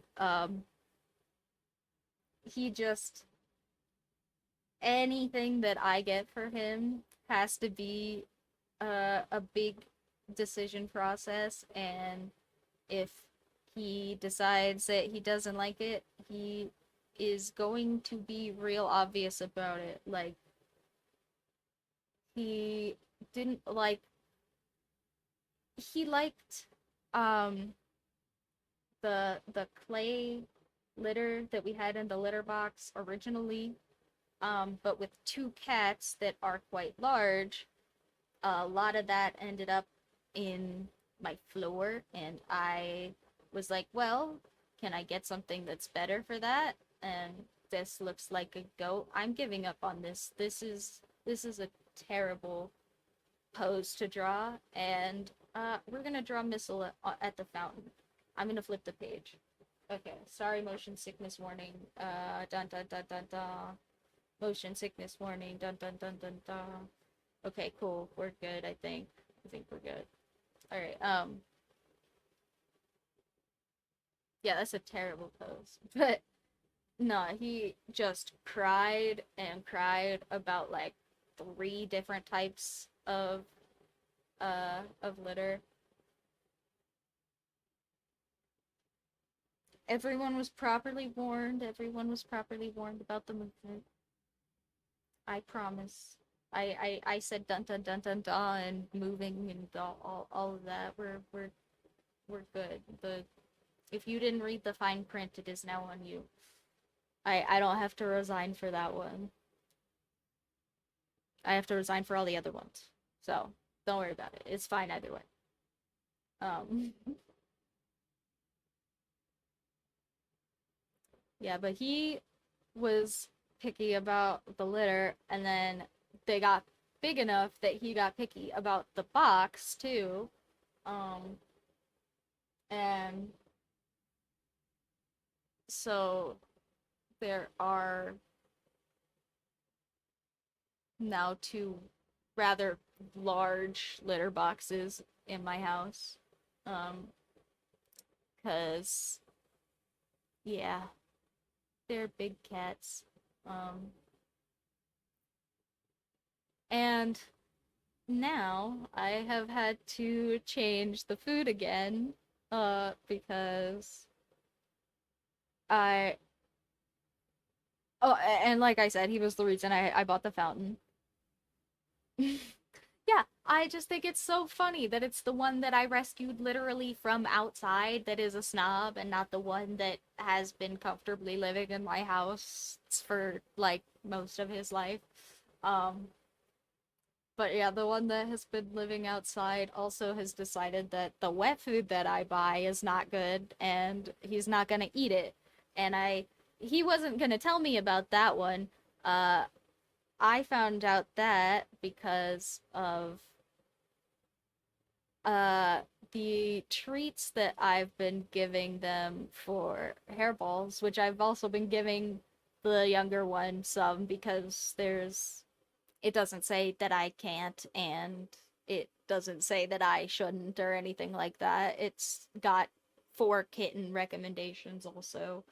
Uh so I'm sure Mushi could be very small and it would be fine. But um the hairball treats, I've been giving them after dinner as like a treat for going and sitting together and eating dinner together and being nice. And uh I found out by coming out a little too early that the smaller one has been getting Missile to eat his food so that Mushi looks like he ate his food and then can also get a treat, but didn't actually eat his food. So that is fun. I I love that they are collaborating on making me look silly. Uh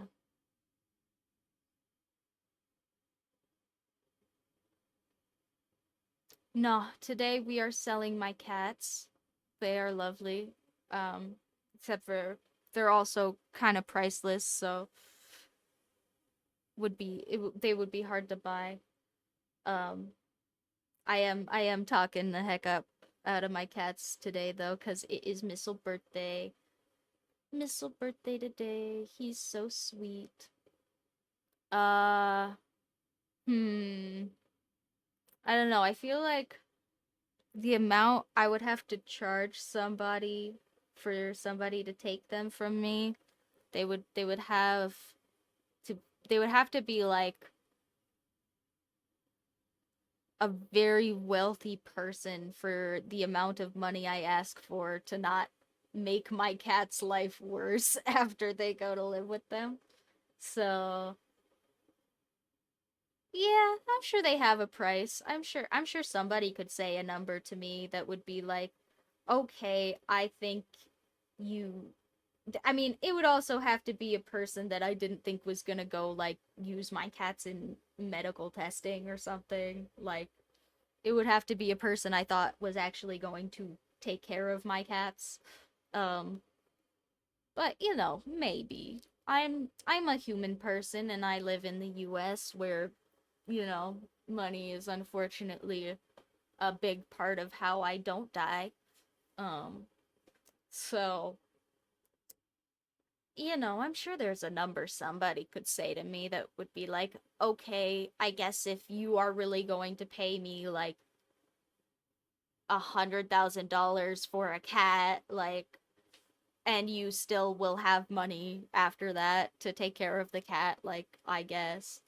But it would have to be like an absurd number to the point where it was no longer about like the number, right?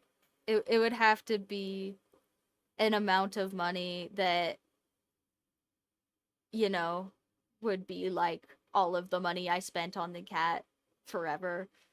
Uh, cause I do love them very much. I would be very sad if somebody bought them. They're so cute. I mean, here I'll put him back on the screen for a second. Streamlabs is being silly, so we're doing cat cameos on the phone today, but look at how cute he is, guys. Guys, how could I ever sell that face? Look at him. Oh, he's so sweet. He's so sweet. He's so cute, guys. Oh, my camera got really dark. Cloud went over the sun, I think.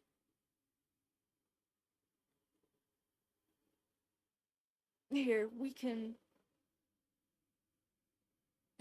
fix that over here. Give me just a second. Yeah, they're pretty much priceless. Not officially, you know, cuz I I'm not so abstinently moral that I need to be like I would never sell them for sure. For sure, I can't talk. I would never sell them for sure. I would, there's absolutely no price, but yeah, priceless before tax. That's cute. I like that. Uh,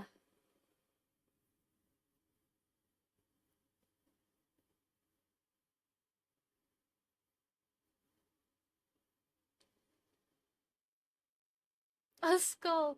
Oh, that's weird.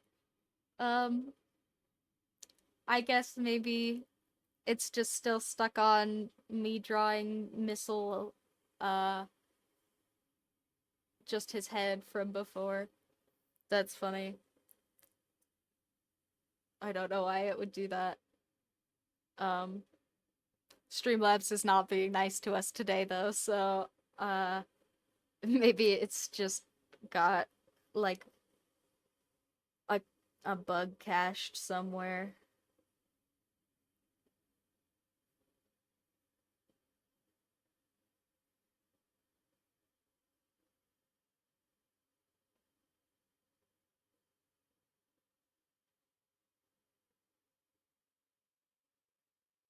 Um but yeah, they're so sweet. I love them so much and uh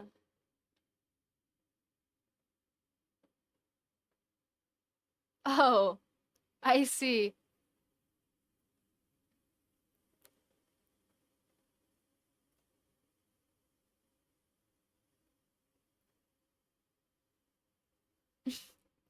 Yeah, that's kind of weird. I don't know how you would see a skull in this one, but I totally believe you. Oh, I guess maybe like a rat skull or something. Not like a people skull, but like a long one. I guess I could see that. Um,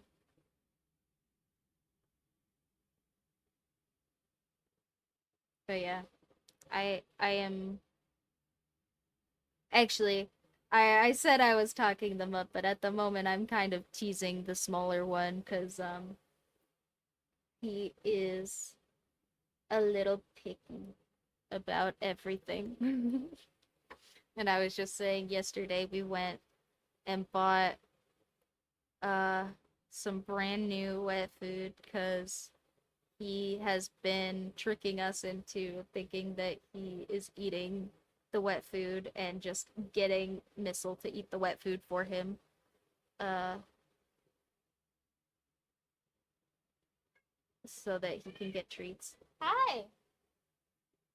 And he's here saying hi right now.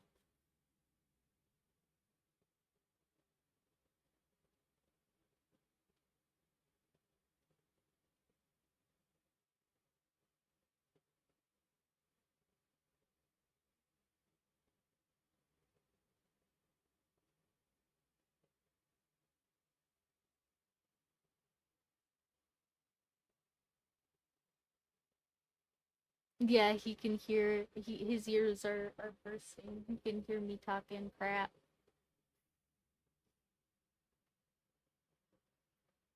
No, I think it's yeah, it's napping in the sun time. He's gonna go nap in the sun.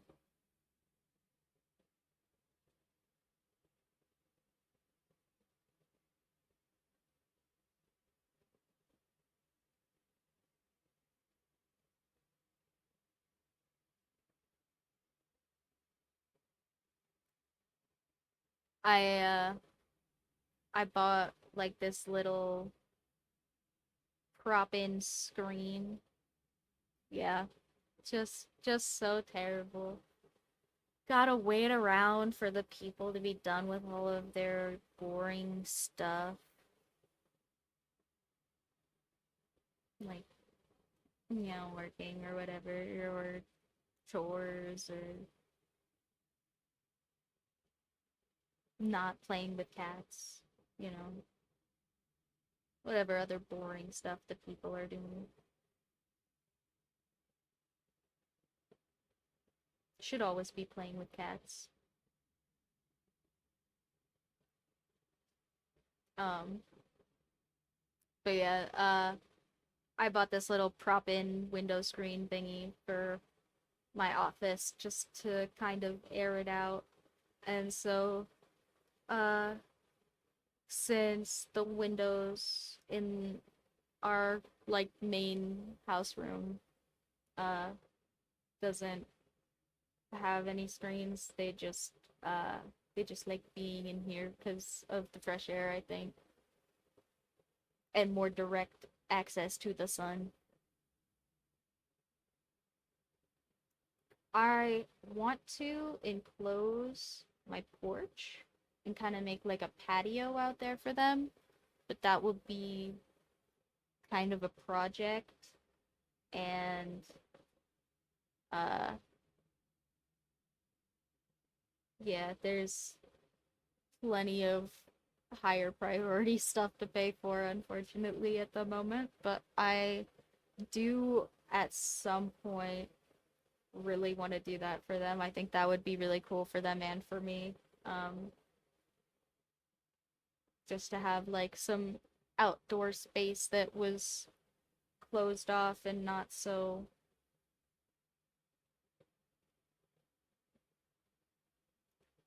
it's just very like dusty and buggy and kind of gross where I'm at. So I don't really like just hanging out outside for the heck of it for the most part. And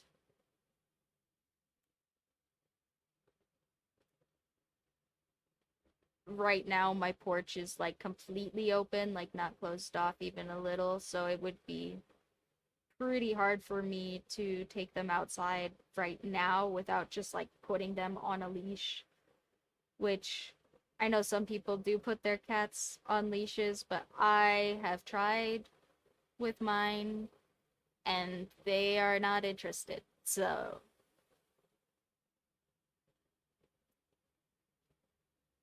even if they figure out that it will let them go outside, I think they are still not going to be interested because uh the smaller one, Mushi, just really doesn't like anything like touching him besides people. Like if you put him like under things, he freaks out, or if you put him like into things, he freaks out, or he wants to be master of his own destiny, you know. If somebody is trying to get him to do stuff, he doesn't want to do it. Um and then the older one, Missile, he just won't even wear a collar. Like he's not as picky about like blankets or like I thought maybe at one point I could make him like a little cloak and he might like that. I didn't because I'm lazy, but yeah, I just didn't ever get around to it. But I thought that would be cute, maybe. Um, Also, this came out actually so good. It's skinnier than Missile, but I think it might even be worth a birthday crown just like off the bat. I'm gonna give him some details, like his tail has some little fuzzy stripy things that I'm gonna put up here. Um, but yeah, that is pretty good. Yeah, I don't know. He really likes being snuggled up and stuff. And I figured if I made the collar part like kind of wide and maybe a little bit like elastic, he could probably get in and out of it by himself. Um, Maybe I could figure out some way to like put a hook on the wall that he could hang it on or something. I don't know. Uh,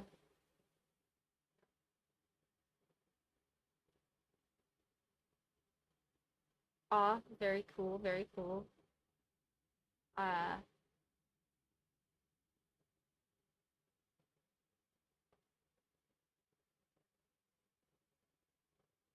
I was just saying earlier, I think somebody tested it and said it worked. Uh, I think maybe it was a person who was here earlier. It isn't here now, uh, but my Reddit DMs are apparently working. So if if you want to send me like goofy fan art or something there, uh, that is a in fact the place to do it because I will probably check there. Um, because that's where I do all of my sketch daily stuff. So if you want to send me goofy fan art or whatever the heck, that is almost certainly the place to do it. Thank you. I also think the missile fountain picture is looking so cute. Uh, I would show him, but he's off somewhere again.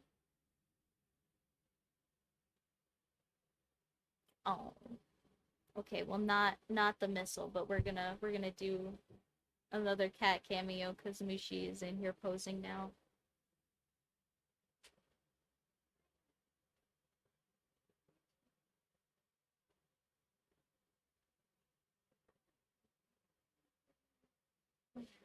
You don't gotta get up. I'm not trying to wake you up. You're fine.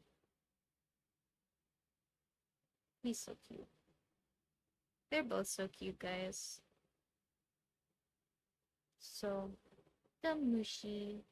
Look at him. He's sleeping in the window. Oh, what a darling.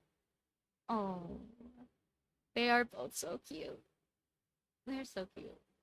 I can't stand it, guys. They are actually so adorable.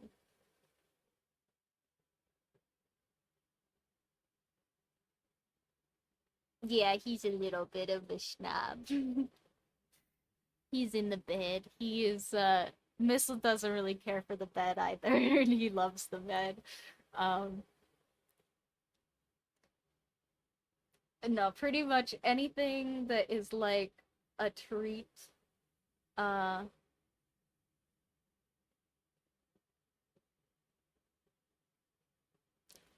anything that's just like a treat is usually way more for Mushi than for Missile. Not always, but sometimes. Um I I think that probably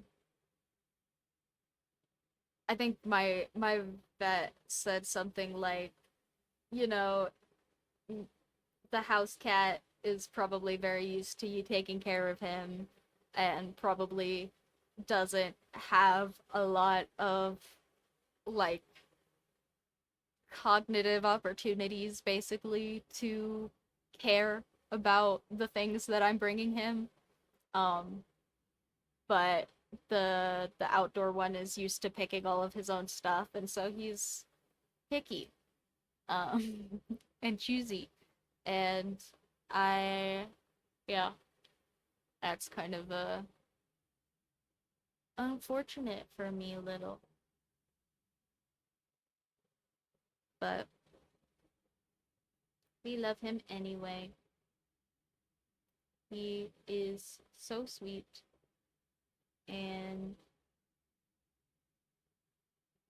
okay, I will totally check that out.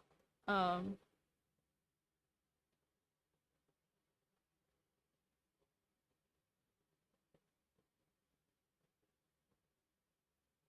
here. Good.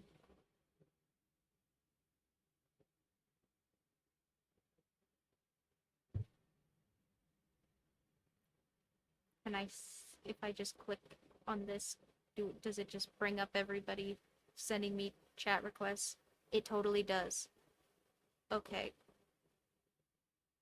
Oh, I don't even have to accept it to see your skull. Oh, that's so cool.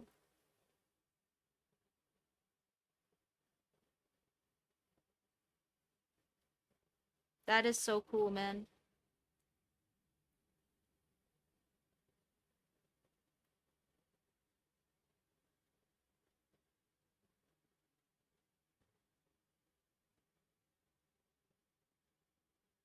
Yeah, I love your digital sketch work. I was just talking a little bit ago about me wishing that traditional art skills transferred over to digital better cuz as much as I would love all of my 1002 hours of pencil drawing to transfer over really nice to my iPad, uh I can pretty much only ever get it to feel like an approximation and that retraining portion uh is really hard for me, and I just haven't gotten through it yet. So I still have pretty mid digital art, honestly. Um, I do think that there's definitely some stuff that digital art just does better, and I would love to be able to use it for that or for just not having traditional art supplies to pay for stuff like coloring.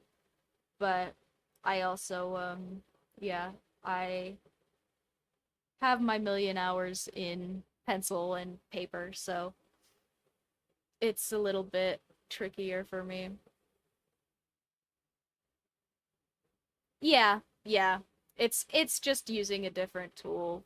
It's uh yeah. And I think probably just the big one for something like a sketch that is like just all 100% true, but the thing that I was saying earlier is for something like a whole piece, a lot of the time, a big difference between working digitally and working traditionally will be that, like, if you're working traditionally, a lot of the time, your piece is going to have like individual variation that is based on you that you probably aren't going to abstract away throughout the piece, right? But if you have a digital art piece and you have some variation initially that is from you the artist in like a sketch piece or like some base work, a lot of the time, because digital art is so manipulatable, like you can just you everything can be moved at any point in time and adjusted. A lot of the time it will become less uh random, I guess, like less influenced by the human person that is making the piece, right? Less human influenced, basically. Like, even the randomness that you get will be less random because it is created by a machine. Uh, and so there is a lot of like prep work and base work and like mechanical motor skill that I think is not really something that people traditionally build for digital art. And I also think that having that and then trying to use digital art tools is a pretty frustrating experience typically because you have to adjust it to your subjective experience. And yeah, I think that was just the big point that I was making earlier, is just that it is really hard to go one way or the other. It's not really either way, it's not really one to one, and you have to do a lot of adjusting of basics. And I mean, usually the art skills that you have that are just like general art skills are going to transfer just fine. But yeah, it is just like using a different tool. You have to learn different motor skills. You have to learn different ways of prepping and different ways of being uh of like thinking about the piece, of like being in the headspace for composing it.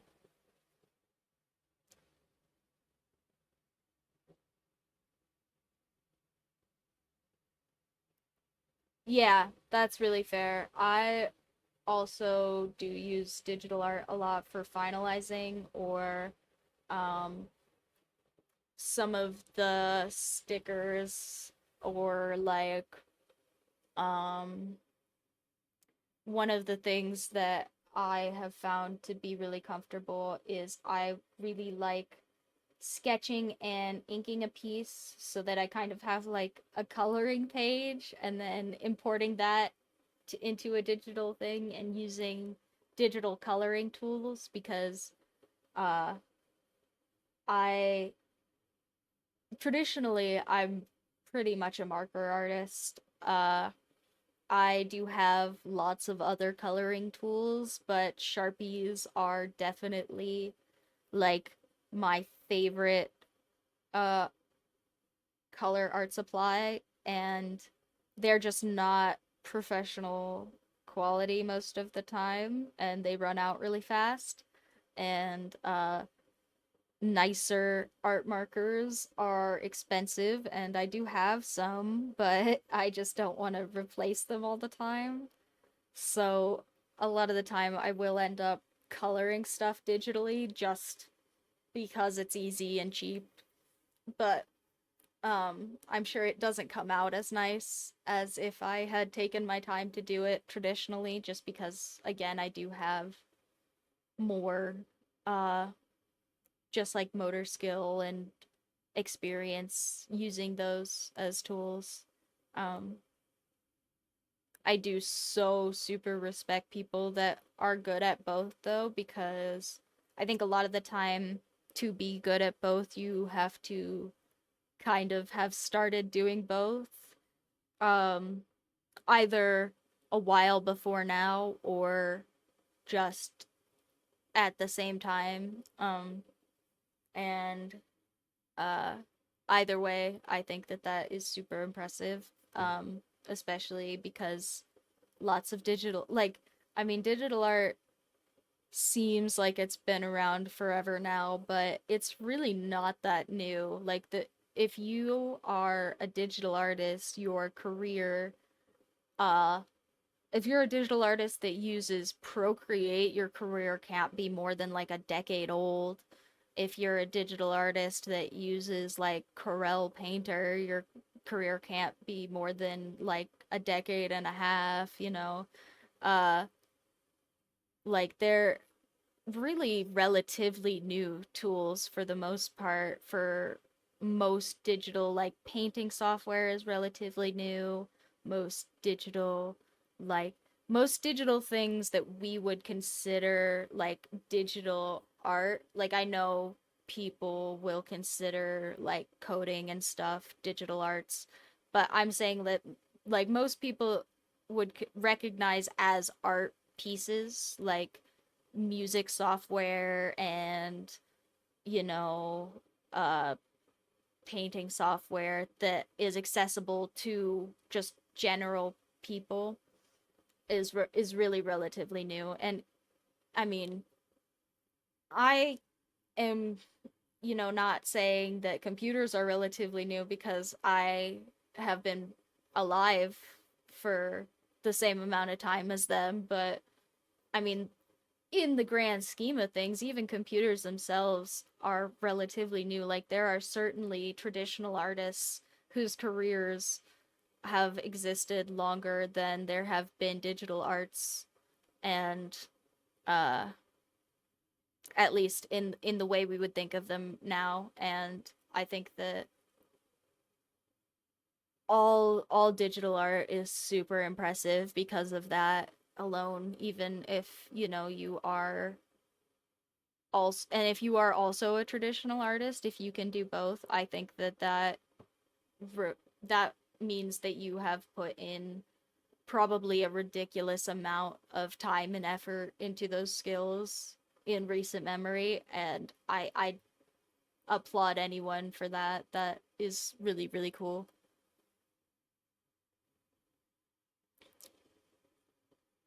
Ugh. Well, we are getting towards the end of the hour here. And by that I just mean we're getting almost to 3 hours. We are past the halfway point decidedly. Um, I want to draw one more missile, but I'm not totally sure.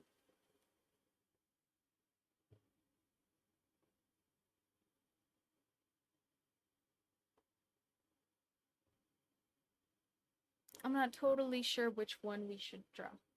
Um, oh, I forgot. I have one that is super, super goofy. Uh,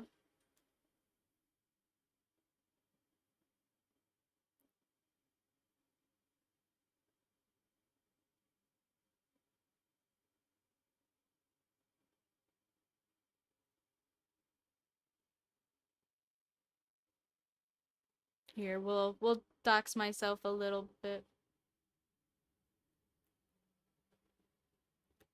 Oh, the flare on the sketch daily, any of the like numbers are gonna be the week probably. Um Probably the week that I did, cuz I have been doing those for a while now. I think we're on like week 37, 38, something like that. It's been a gosh, that's like almost a year's worth of weeks. Christ. I am chugging along on those, I guess. Um,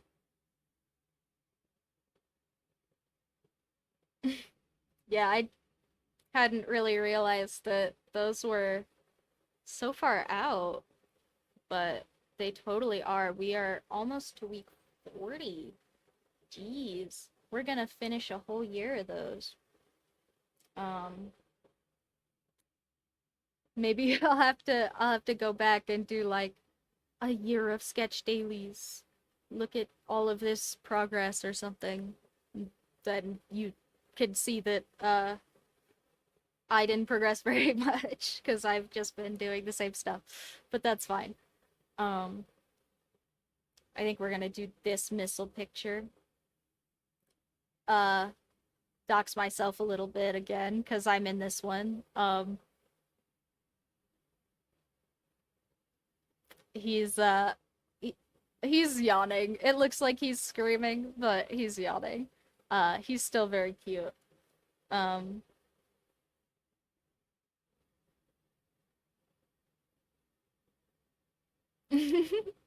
Yeah, they do have some teeth.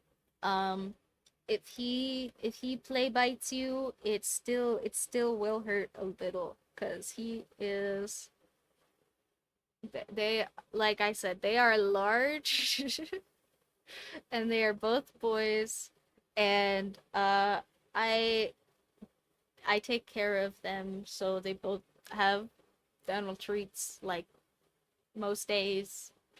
Uh their teeth are well cared for. He does kind of look like a vampire, which is kind of why I thought this would be a cute one to end on.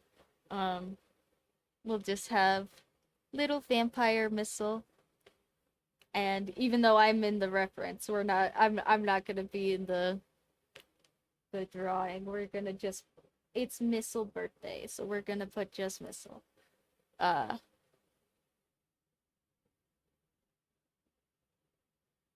but this one is gonna be a little hard because the lighting is bad, and cause the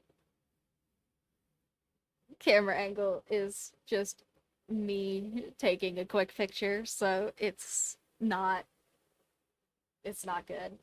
Uh oh, you totally should. I mean, I don't think that I don't think that necessarily doing what I'm doing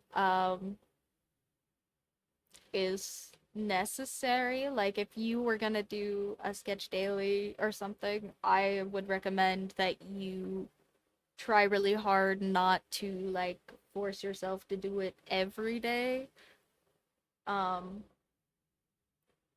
but yeah, I do really like the Reddit sketch daily. It's all I think user like suggested prompts. I think like everybody puts prompts in like the general chat post whatever um from the month, and then the the mod just picks prompts out of that, but it is usually like really, I mean, even if it's not stuff that's like fun to draw, it's usually stuff that's a good exercise.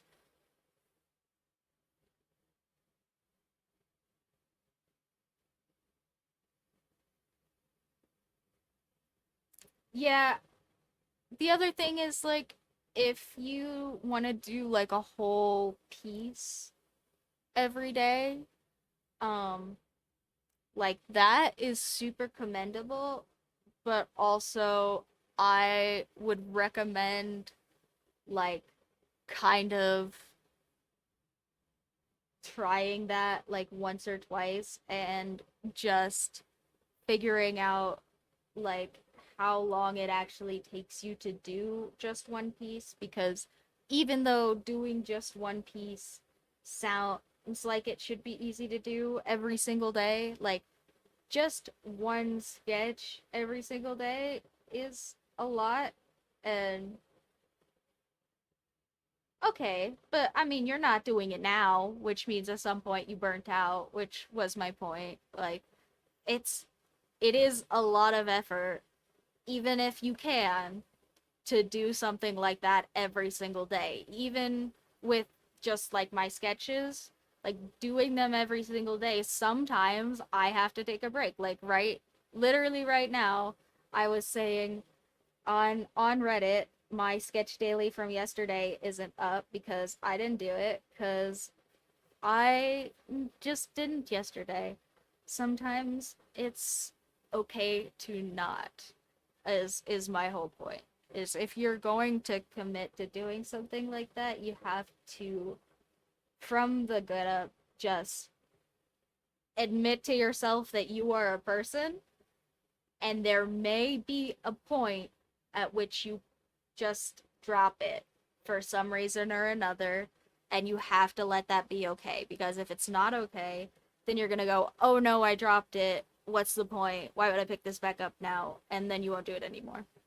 um and that goes for like pretty much any habit building, like at all. Like if you're going to the gym or you're trying to diet better, like mistakes have to be okay in habit building, because if you can't make a mistake and bring it back to where you want to be, then it's not a habit. It's you forcing yourself to do something.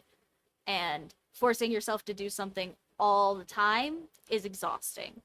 And if you are forcing yourself to do something all the time, you will burn out. And it doesn't matter what it is, and it doesn't matter if it's easy or if you can.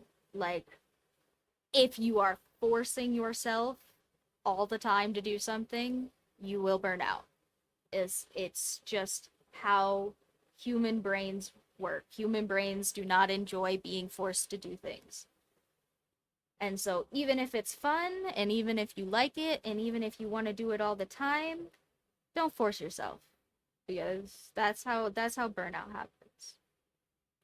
And burnout is a lot easier to avoid than it is to get out of. It's so much easier to avoid it than to get out of it, because once you're in it, it just enforces itself. And that is crappy and usually requires outside intervention or a lot of effort.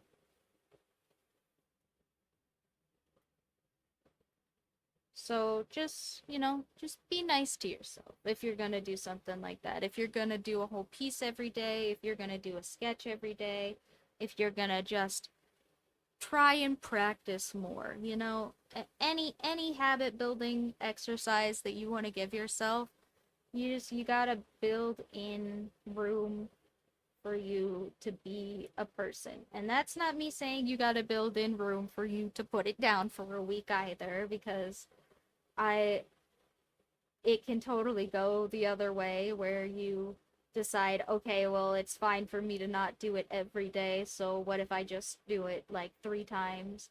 And I mean, if you're deciding with yourself that you're gonna just do it 3 times a week and that you can do that, that's fine too, but you know, being honest about being a person and being honest with yourself about being a person and not being a butt about it because you have to be a person. That's unfortunately how existing works. Um, I think is usually the best way to make sure that you keep up with stuff.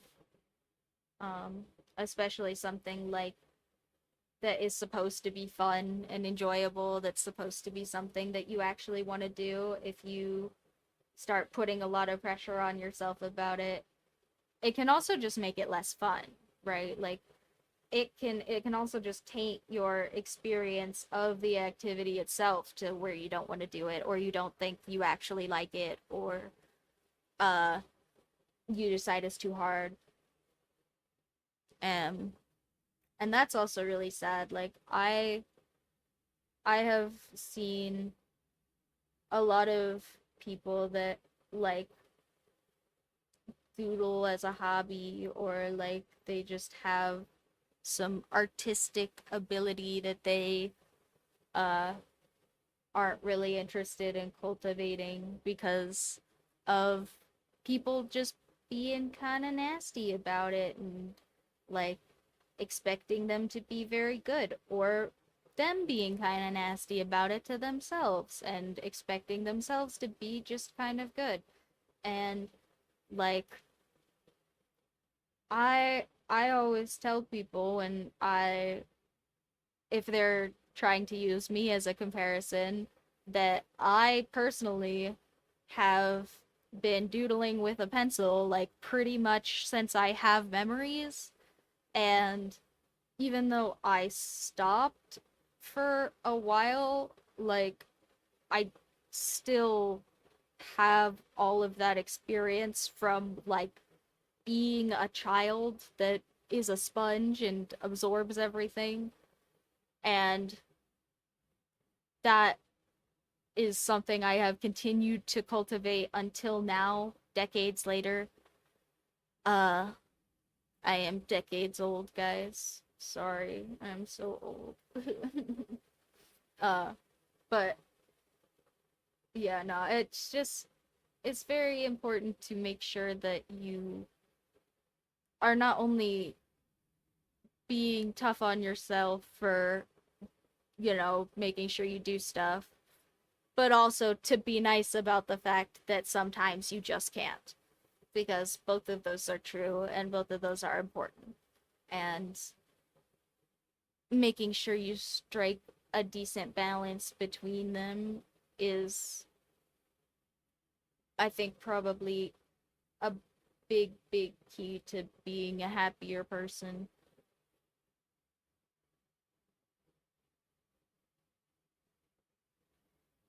Not that I'm claiming I figured that one out, but I think it probably would help if I had.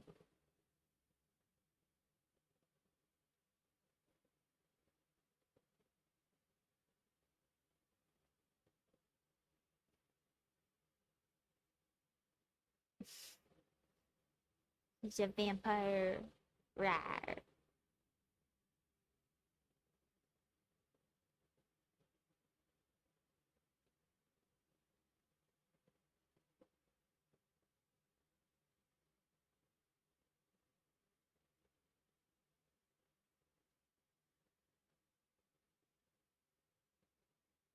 Yeah, the lighting is so bad in this photo. I can't even see my the other eyeball for my cat. So, we're gonna guess. We're gonna just kind of draw like the other eyeball, but like the first one. And that's gonna be fine, because that's what I got.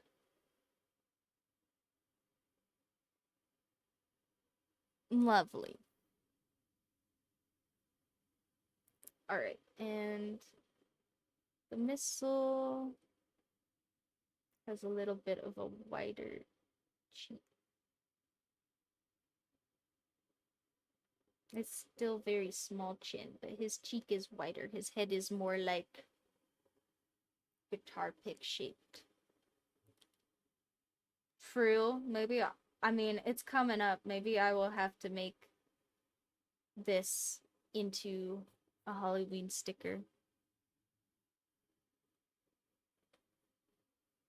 Birthday Cats Halloween edition. I do want to probably make some birthday cat stickers, but I I hesitate to promise you guys any stickers because I already totally flopped on the trans dragon ones. I uh just never did that, and it's August now, so looks at calendar to remember the month anyway. Uh but yeah, no. I don't want to promise them to you guys because I feel like that's gonna make me not do them. But we'll see. We'll see. Missile is so cute. I'm sure he would make a wonderful sticker of any variety. Uh, but he does look very spooky in this one. Give him some little hair tufts.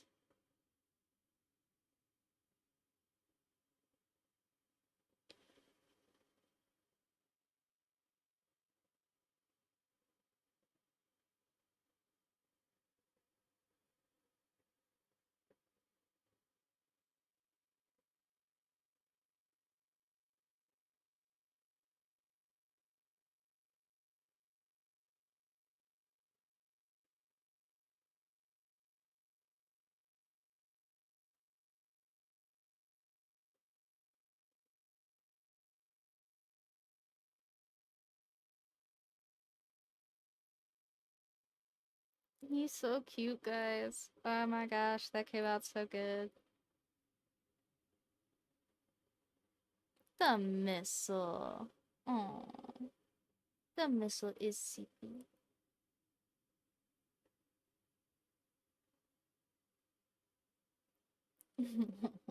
He's so cute. He's so cute. I love him so much, guys.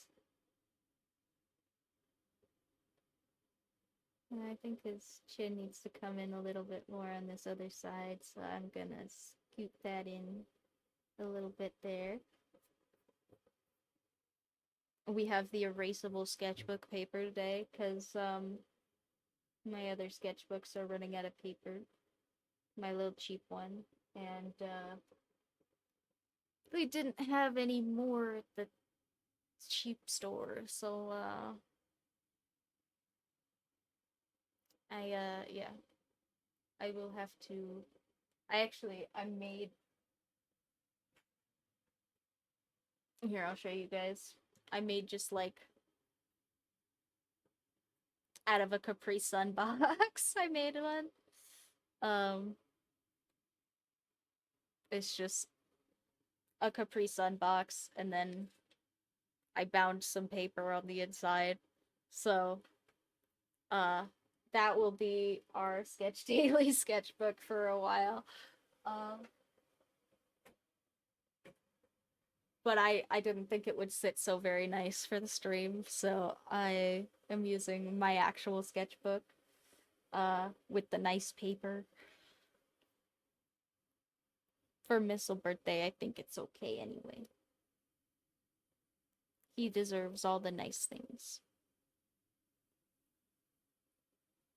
This is so cute, guys. Look at him. Let's give him a birthday hat. Birthday hat.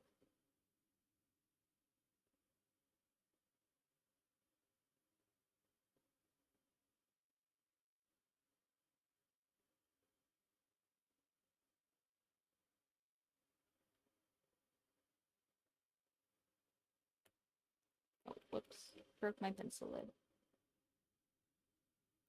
Oh yeah, that's another thing. Digital pencils don't break. Uh, I don't know if that's a pro or a con, honestly, but um, it's gotta be a pro. But I feel like I don't know. But I feel like calling anything just like a flat pro or con for digital versus traditional sounds silly. Like even when I was saying, digital colors are cool because they're free, and I mean I still think that there are definitely plenty of benefits to traditional color. Um, I do think digital coloring is certainly cheaper and faster, and uh, if you get really good at it, it's definitely more professional and rounded looking with a lot less effort. More finalized looking with a lot less effort. Um, I just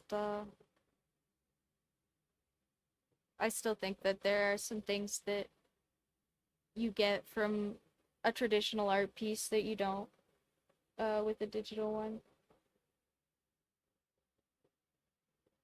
Like color variation. I think color variation is really cool in traditional art. Um, like just the fact that even within one marker, you're going to get slightly different, you know, uh, opacity for your marker die, just because it's a traditional thing that has actual physical dye coming out of an inkwell. Um,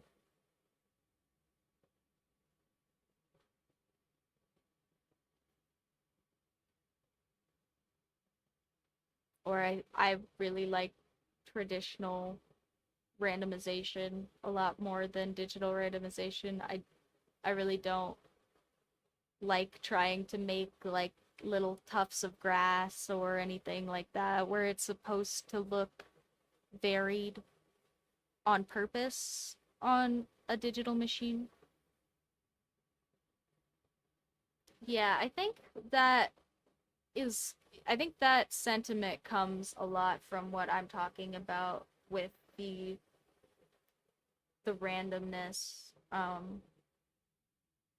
Because a lot of traditional art supplies have just like variation built into the supplies because they're physical things. And with digital art, if you want to have that same kind of life in your art where it looks like you've taken a traditional tool and added details, it's usually a lot harder because you don't get that inherent randomness. Like a lot of the time, if you are, say, painting some trees, you can use the bristles of a brush to kind of influence your tree being more random, right? And while you can do an analog to that with a digital brush, that digital brush is always going to have the same random patterns, right? Like they will be random seeming to you, a person, uh, who has either programmed them or who, set some parameters for it. But there's always going to be a base pattern that doesn't change.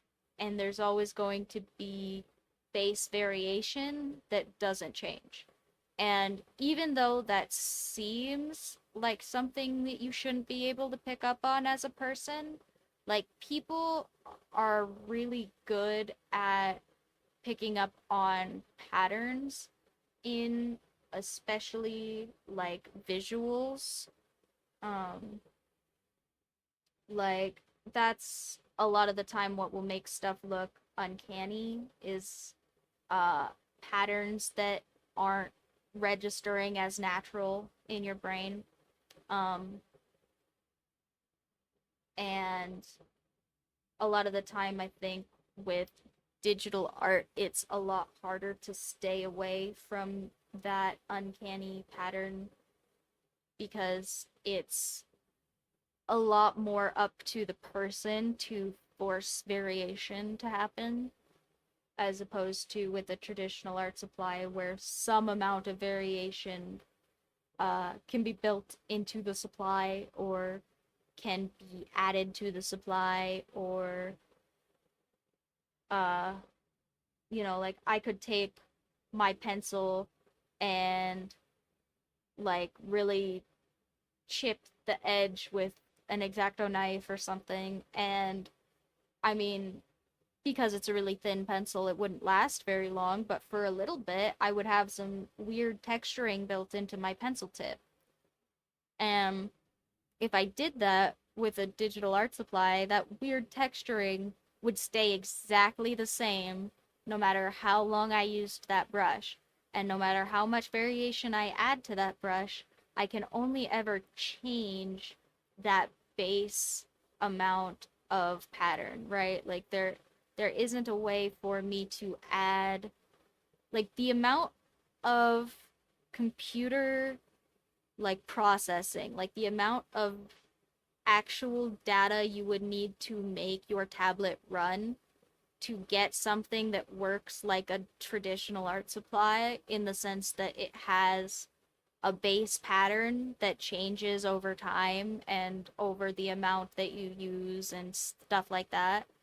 Like, it would create a slower program because that is an insane amount of data that your physical pencil uh just has built into being an object, and that to code an object to do that would be like a lot of effort to make for just a drawing program to run.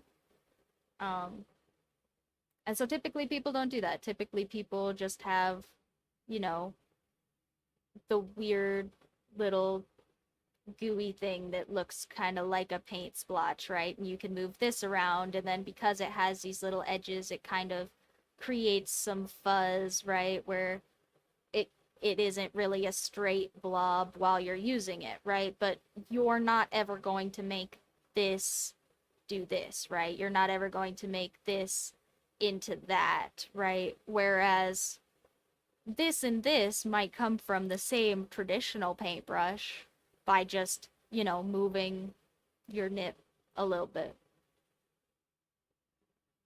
Um, while you can do similar things with like tilt controls and pressure sensitivity, uh, it's still adding all of this to one brush is still a ridiculous amount of effort and data. Um, in pretty much any digital software that it's basically not worth it to do to the extent that it would work like an analog device. Um, and I think that that contributes a lot to people feeling like their digital art is very rendered, very stale, very commercial looking because there isn't that subtle like my lines are not good. My lines are objectively bad because my hands shake a little bit. And if I am doing digital artwork, I can just abstract away all of my hand shaking. I do not have to worry about the fact that my hand shakes a little bit if I'm doing digital art because I can just force my pen not to recognize whatever my small amount of hand shaking is. And because of that, if I do traditional art, I have to work a lot harder at doing base work.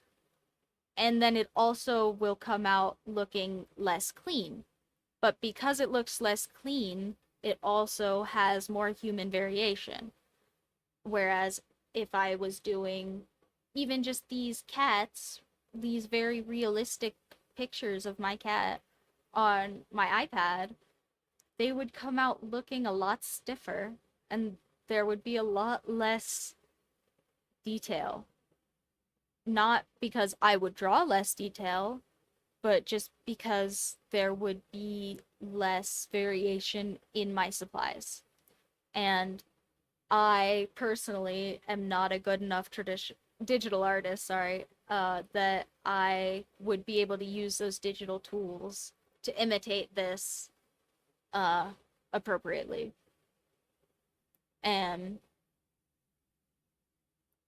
I think that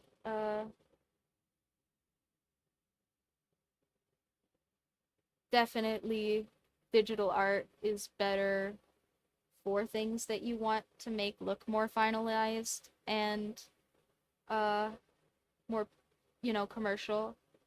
But I also think that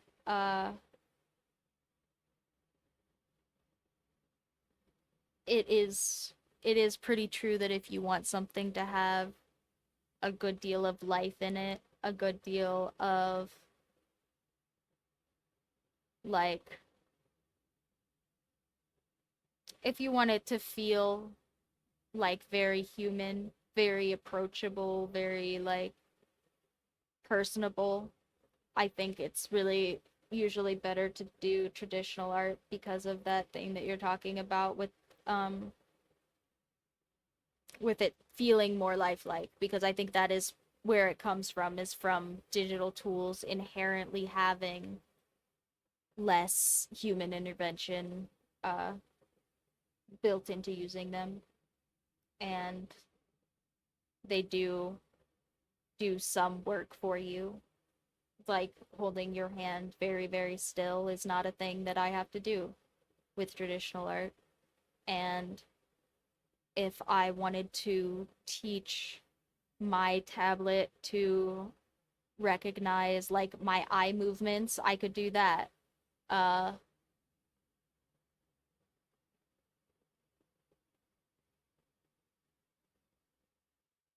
yeah. Yeah, I think that's the big thing. It's definitely good to know how it works, and it's definitely good to be able to use it, but I really don't think one is inherently better than the other. I think they both have really great benefits and really big flaws.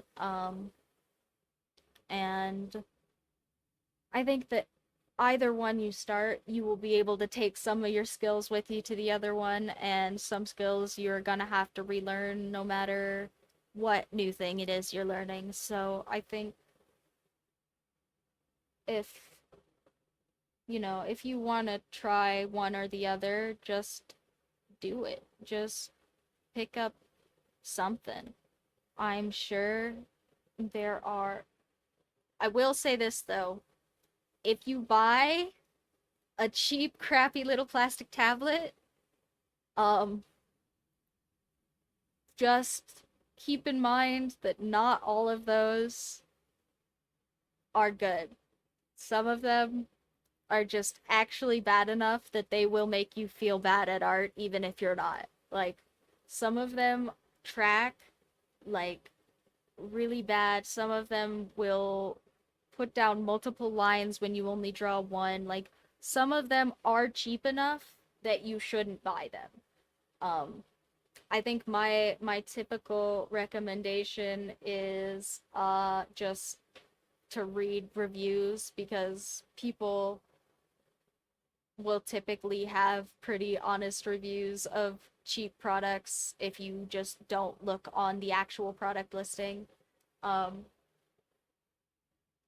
like if you're buying a cheap tablet on Temu, I'm sure there are a million and one people who have done Temu unboxing and it has your exact tablet in it, and you should go and see how that works, because some of them like are really terrible and aren't even good for like pretending to write with, and I would not recommend using. But some of them are okay. Some of them are good, and like I said, the little Wacom squares I have had no issues with, but I think those are a little more money nowadays, unfortunately. They do make good bookends. Uh, I am sure if I still had them about, I could put them on a book, and it would actually, you know what? They probably don't even make good bookends because they're so thin. So they probably don't make good bookends either. Unless you attach something to them. I guess you could put them in like a stand and then they would make a good bookend. Um, but yeah, I think I think we're getting towards being towards being done for today, guys. I think this came out so cute. We're gonna write a big happy birthday missile.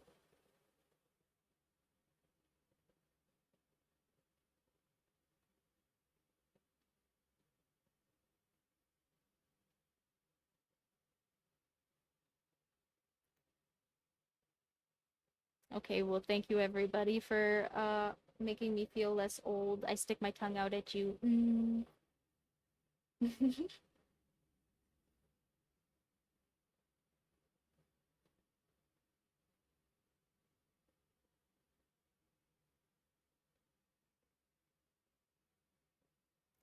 It's me. I'm the young one. Wham. Bangs on something. I don't know.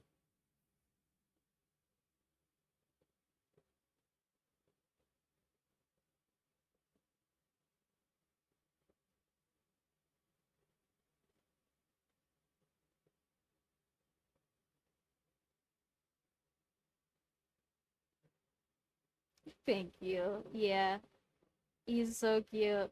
He's very he's very sleepy in that one.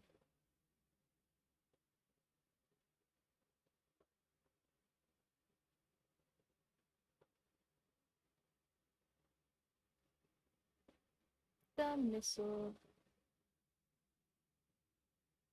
We're gonna write him a sweet little happy birthday banner, and then I think we'll be done for the day because I want to go and give him all of his cute new toys. I got him these little catnip ball things that look like a mouse and a squirrel, and I got him some cute new uh this little scratcher thing that has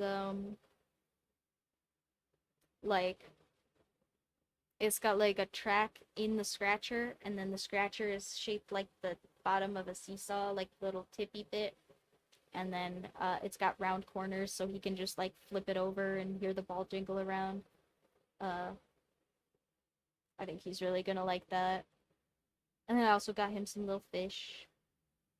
He got he got very spoiled at the store. Yeah. Yeah, I bought him like $20 worth of birthday toys or something. It was yeah. It was a trip, but he's gonna be so happy.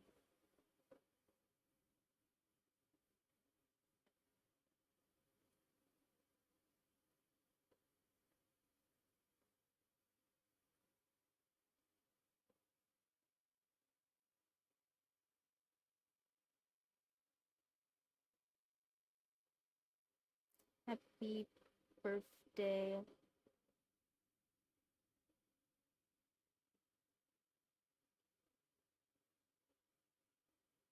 Sorry, I'm trying to make them dark enough that you guys can see them. I guess I didn't go on a stream break this time, so maybe this will have to be my thumbnail too.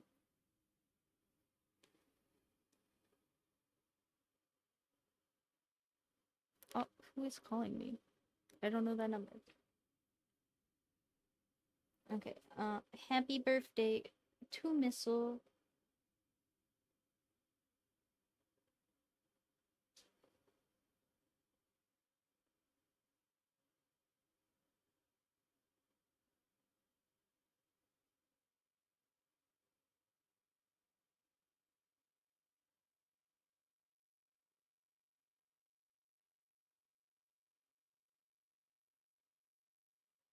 Oh my gosh, it's so cute.